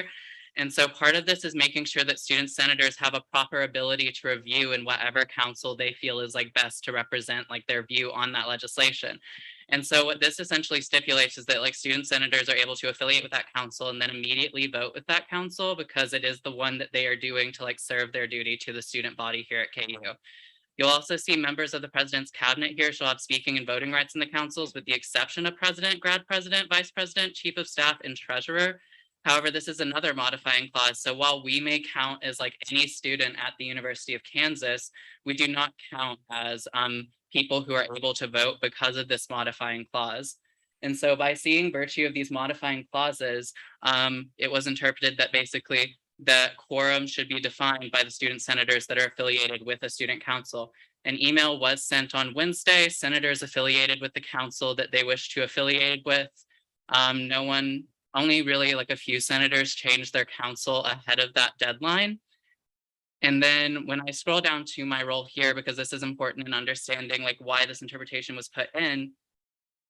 But as student body vice president, I need to make sure that all legislative activities are carried out in accordance with Article 2 of the Student Senate Constitution. So does that mean that I have to make interpretation of the Constitution throughout my job role and like what that entails? Yes, it does.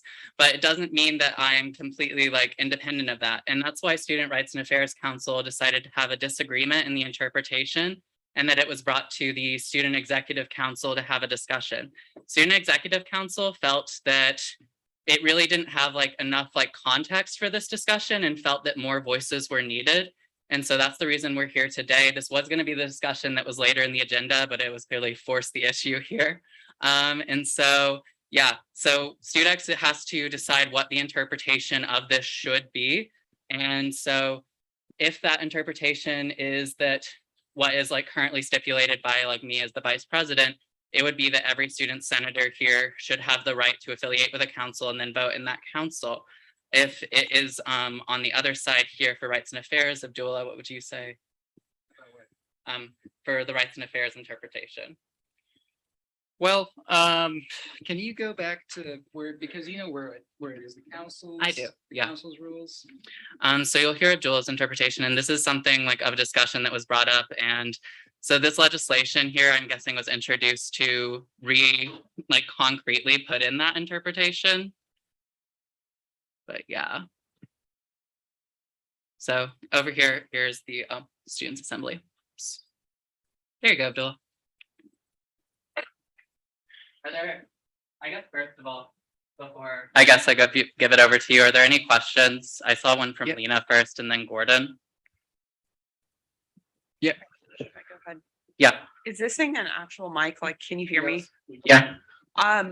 So I guess, can I ask a question to you, Alessia, or does it have to? Okay. Well, I mean, who are you? I guess it depends who your question's for. Because currently it's like no rules, so. Okay, so I'll just ask it to you then. So I guess, can you help clarify? Because I guess it makes more sense now that you clarified that this was discussed in StudEx. And it seems like what I'm hearing is that it was resolved in StudEx. Do you have anything else to add? Sorry, I didn't mean to interrupt you. So StudEx ruled that my like the Was the question to me or to? Yeah, I mean, you can answer it. It's fine. It's Well, gonna be the same I answer. thought the question was to me, so I was Yeah. like, Yeah, go ahead. what works? Whoever wants to answer it. Yeah. I don't care.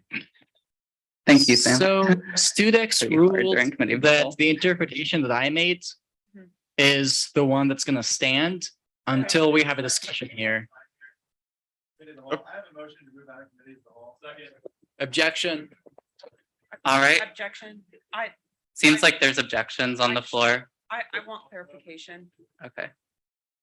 All right, so a motion has been properly moved and seconded, and there does seem to be division in the House, and so we will go ahead and move towards a division vote on the exit of Committee of the Whole. And is this a vote to exit with the legislation or without it? Without, or Evan was the one who made the motion? Oh, who made it? Camden, without. All right, and then who seconded? Evan. Oh, perfect. All right.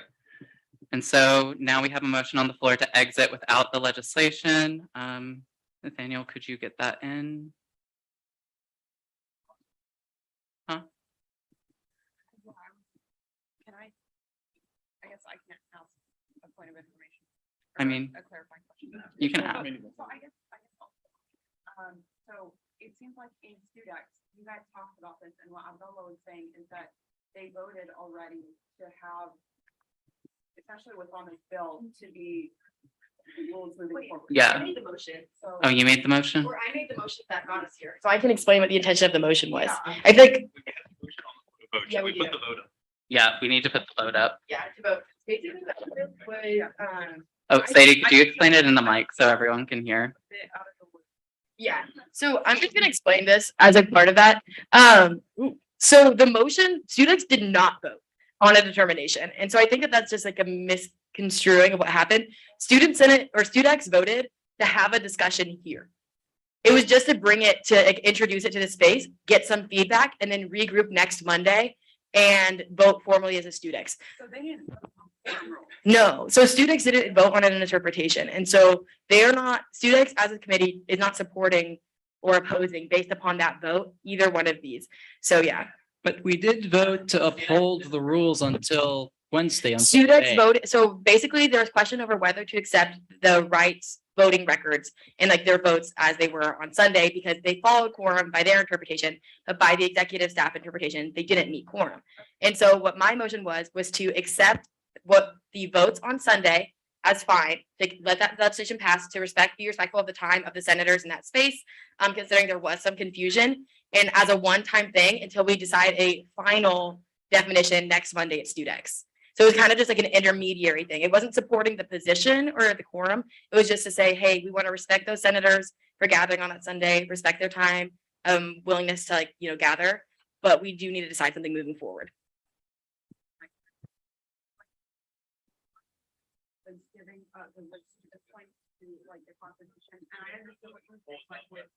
You're right. You're good, you can keep talking. Yeah. Sorry. So yeah, this is the chaos of committee of the whole and why we usually don't want to stay here for long. So yeah, the vote has been posted here to the team. So if you'd like to vote, do you approve leaving committee of the whole without the legislation? Yes, if you approve this motion. No, if you do not approve this motion, and abstain if you would like to stay out of the discussion. I have a question, I have a question of procedure. Yeah, What happens when we leave committee of the whole without the legislation? the legislation doesn't come with us. Okay, cool. So Yeah. can it be brought up at like a future meeting? Well, yeah, committee of the whole is committee of the whole in every meeting. Okay. So yeah, it can be brought up at any meeting or submitted as part of the legislative branch. Thank you very much. All right, and Lena, you had like another question of clarification while this vote was running.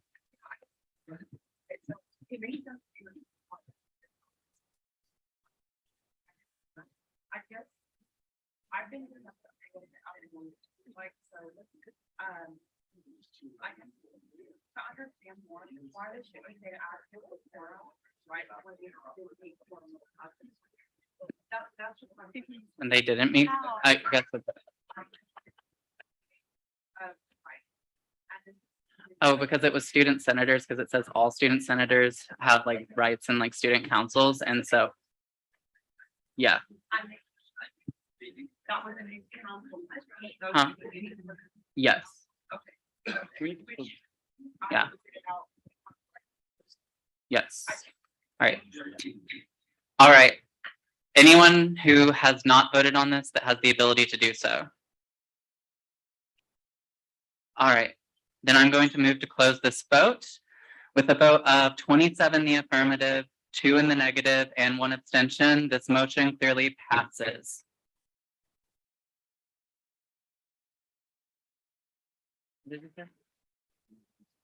We haven't even gone to this bill yet. All right. So we've now exited committee of the whole, and so can everyone please return to their seats here so we can get back to our regular agenda? All right. And so we will now move on to our regular agenda for Senate Bill 23-3. This bill, this bill was presented in the last Students Assembly meeting. However, the Rights and Affairs Council did make an amendment. So the Rights and Affairs Council chair is going to present that amendment to the Assembly. And the Assembly can either motion to pass this legislation with the amendment or amend the legislation itself.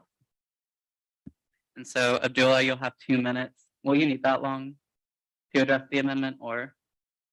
But I'd say 3, just in case. Okay. Okay.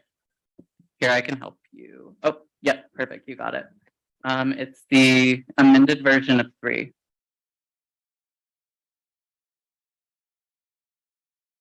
Oh, but the amendment is not there. It's in green. Where?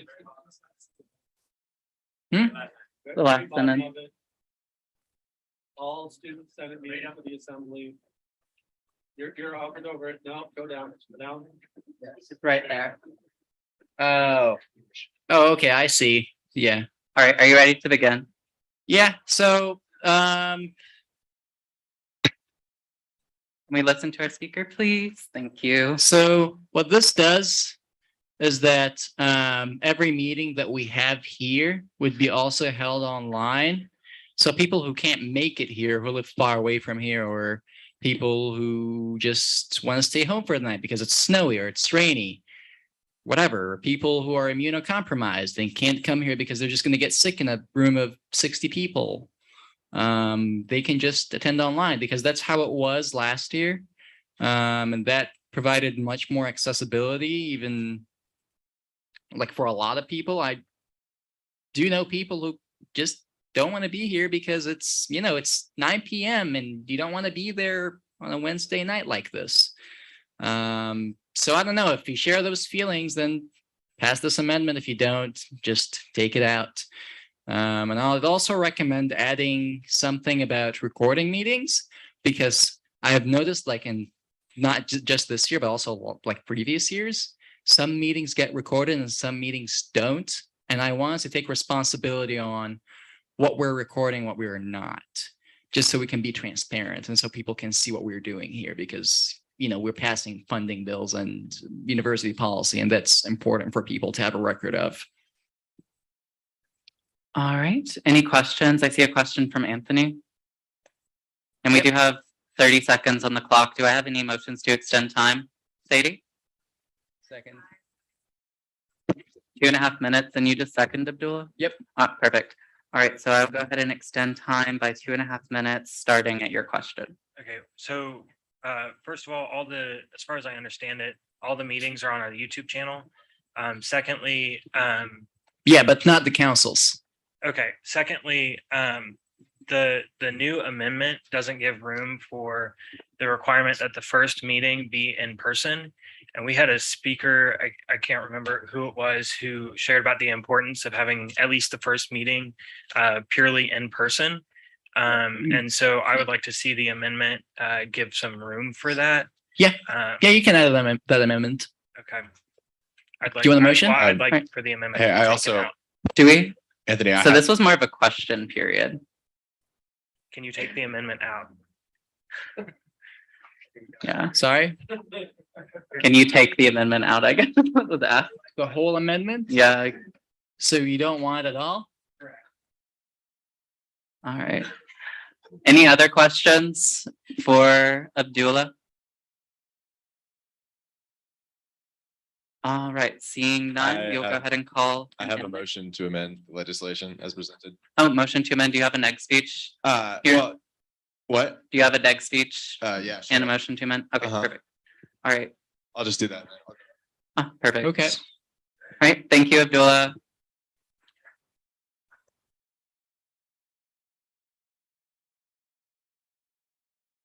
All Okay, right, I'm just gonna. Camden? Am I good? Yep. Cool. I'm gonna be quick. I want to be respectful of people's time here. The amendment that I want to do is I don't want to require a hybrid format. I want to require all meetings to be in person, and I have a few reasons for doing that. One is that there is so much that goes into putting on a meeting behind the scenes that you all don't see, making things buttoned up, and mandating that meetings be in a hybrid format makes that infinitely more difficult. The meeting process is less efficient, and frankly, it just sucks for everyone involved. I mean, let's be honest here. How closely do you pay attention in your Zoom classes compared to your in-person classes, right? Is that really the environment of engagement that we want to create in this space? Personally, the answer for me is an emphatic no. I think that at some point we just have to realize that life is going to go on and we have to start requiring people to show up because the discussions are better, everyone has a better experience, and frankly, it's more fun. Obviously, I'm biased from a chair's perspective, but I have absolutely zero interest in running hybrid meetings. However, if that situation did arise, I would do so. And that's the second reason why I want to oppose this bill is I think it's a ham-fisted attempt to force chairs into doing something that should ultimately be left up to their discretion, right? If the transmission rates, if for whatever reason, someone within the committee is immunocompromised or whatever, that should be left up to the chair. That isn't something that we all should be deciding as a body. So I don't know, procedurally, I'm going to propose that amendment where we just say we require that all, actually, no, forget that last part about the discretion of the chair. We're just going to do in-person meetings. That's my neg speech and that's my amendment. Thank you. Yeah, what's up? Hello? Oh, okay, there we go. So, yeah. Oh, okay. So, sorry. Sorry, I don't know how to use these mics. I'm still learning. But yeah, so with the TENS requirements, you as senators have a variety of reasons to get an excused absence. And yeah, like illness, academic reasons for our grad students, if you have graduate teaching duties, anything like that. So yeah, you just let me know in an email and you'll be marked excused. You don't have to do anything.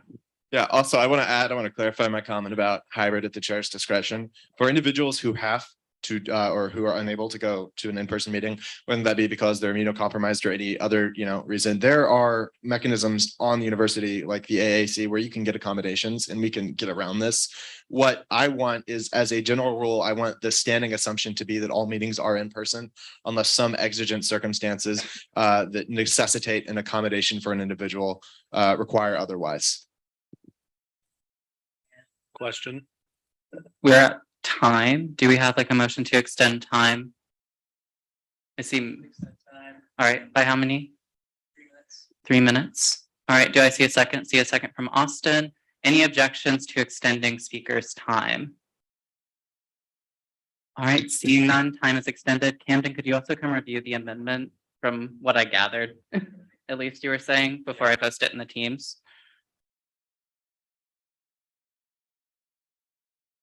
Okay, and whenever you want to make that motion. Okay, so wait, the amendment you're proposing is just to like strike out the green part, leave it as it was? Make the green part say all student senate meetings for the assembly and the councils must be held in an in-person format. Why not just take it out? And pass it how it is. It seems fine without it. That would leave it up to the chair's discretion, wouldn't it? Yeah, we could do that. I'd be fine with that. All right, I see a question over here. And what was your name?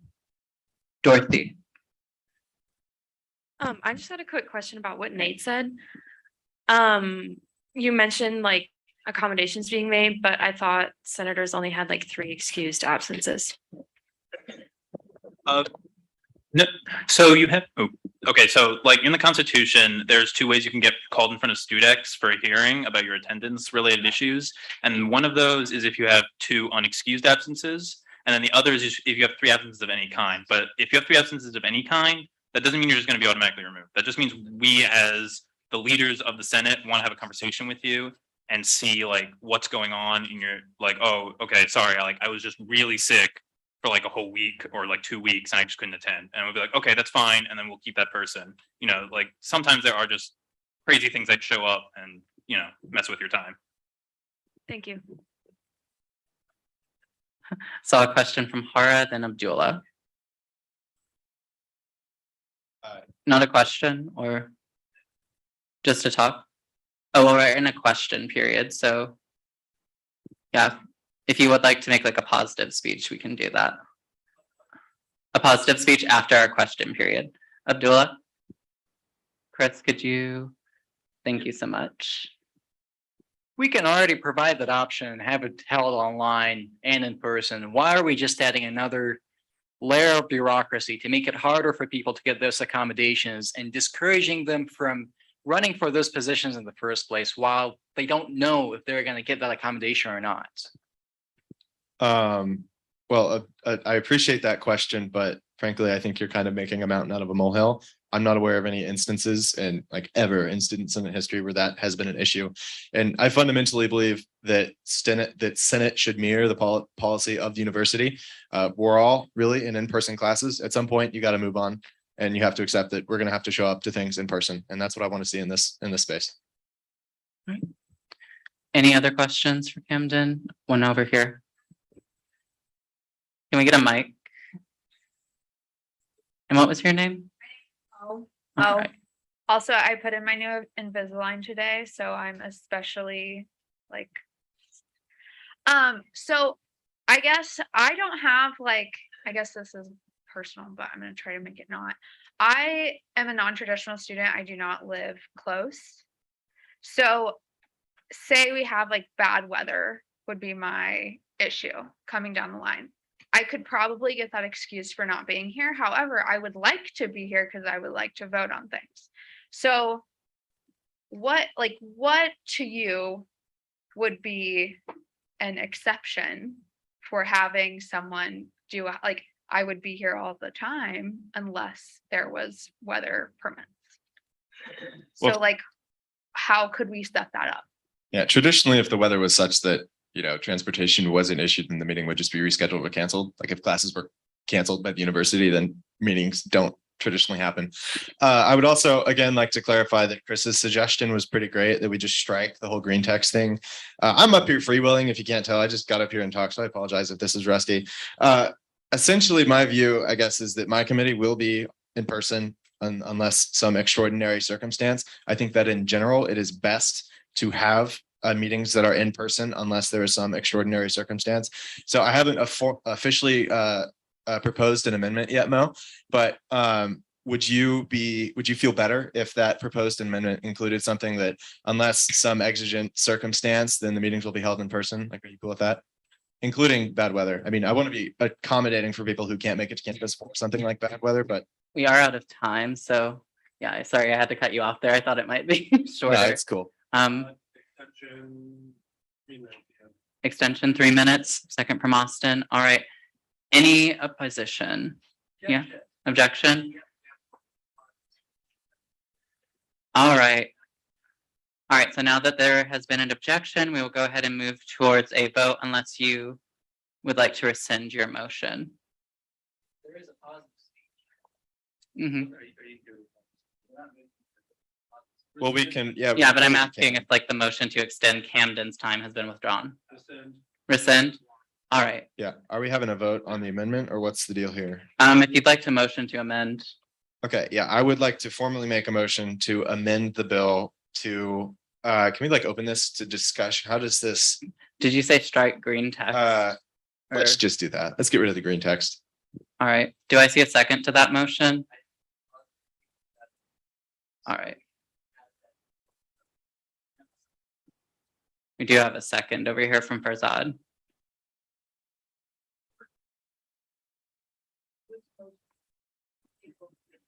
Huh?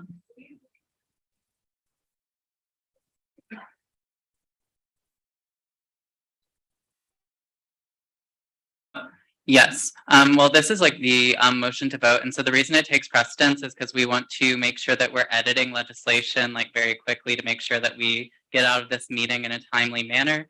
And so a motion to vote on legislation does take precedence over a positive speech. But in this case, we're not voting to like vote on the legislation, we're just amending the legislation. And so the positive speech is still going to be allowed to happen. It's just going to be under the amended context. Is that understandable to folks? All right, and so I've gotten a motion from Camden and then a second from Farzad. Is there any opposition to that motion to strike the green text? Opposition. All right. And so I'll go ahead and enter Camden's motion here to amend SB 23-3 to strike the green text on the teams. And with that, we'll go ahead and move towards a vote on the amendment. And after that, we will proceed to Hara's speech.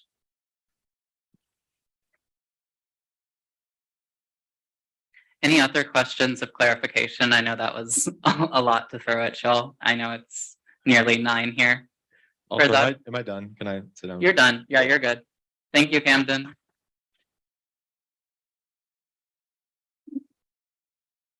Farzad?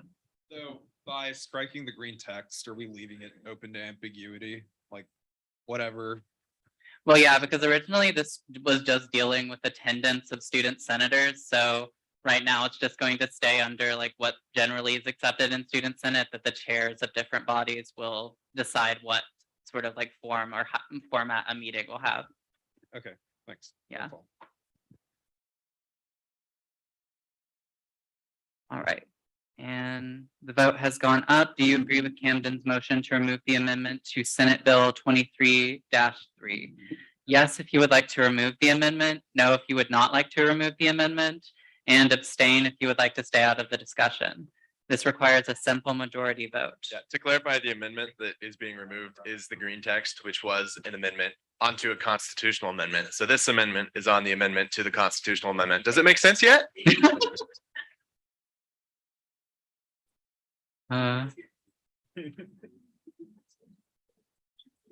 Parliamentary procedure is a time. But yeah.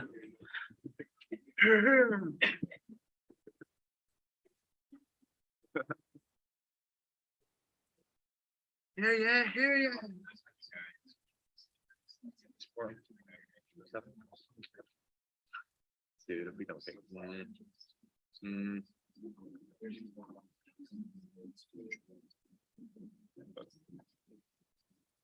Alessia, what is our quorum 27?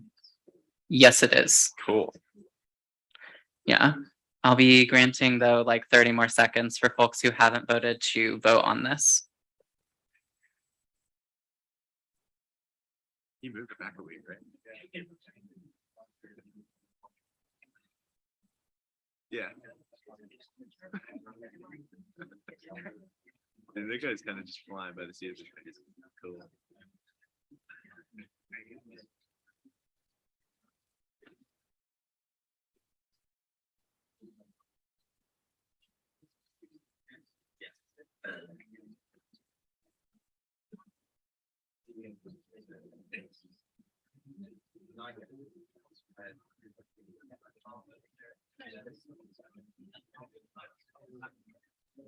All right, anyone else who needs to vote on this? Seeing none, we will go ahead and move to close this vote. And with a vote of 23 in the affirmative, 3 in the negative, and 2 abstentions, this motion clearly passes. Oh, I see a motion from Sadie. Or, oh. See, with the knowledge that a speech is on the floor. Guys, it's late. Yes. All right, so I saw seconds. All right, any objections to voting on the amended legislation? All right, seeing no objections, we will now move to a vote on this legislation. And so, yeah, just what the legislation is currently, but with the green text removed. Order from Chris? Yeah. Didn't we have this exact version of the bill like last meeting? Oh, you're quite right. Yes. Well, we do need a vote because this will be like the final vote that affirms it. So like, even though like it was done at the last meeting, since we did amend the legislation again, technically, it just needs to come back through.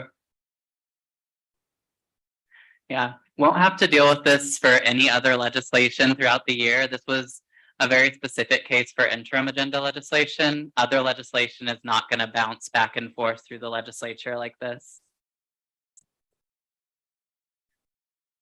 All right, the vote is up. Do you agree with Senate? All right, just so everyone can hear me, do you agree with Senate Bill 23-3 as amended? Yes, if you do agree with the legislation, no, if you do not, and abstain if you would like to stay out of the discussion. And I will let that poll run for about a minute here.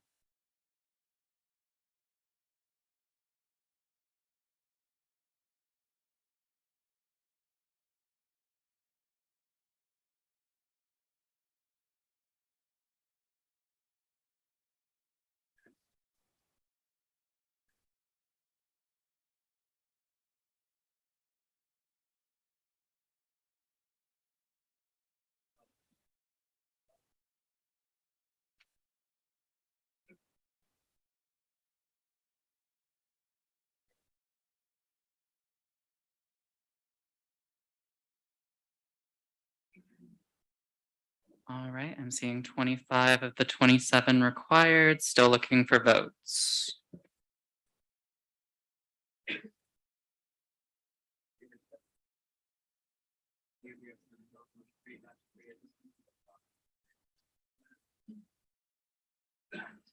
Did you vote for it?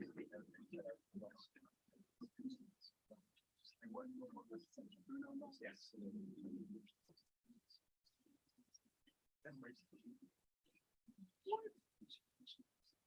Oh my God, we gotta go, guys.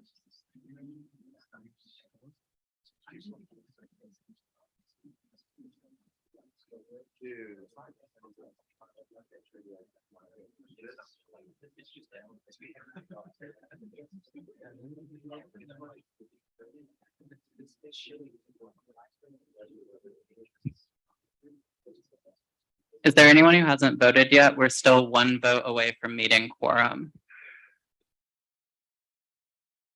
Abdullah, have you voted yet? We don't have record. Yes. To the bill, like the vote we're doing right now for the legislation. All right.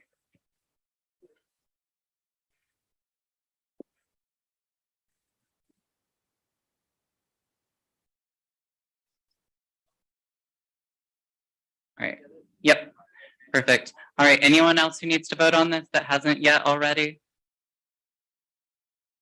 All right, seeing none. I'm looking to close the vote.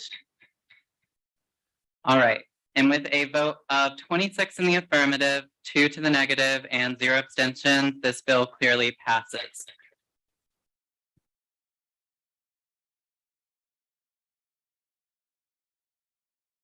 Awesome. All right, Sadie, you had a motion?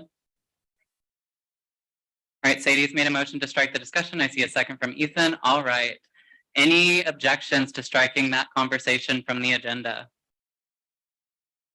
All right, seeing none, it is stricken. Any announcements that we have to make before we're going here? Back the booth. Oh, I just need to close the meeting first.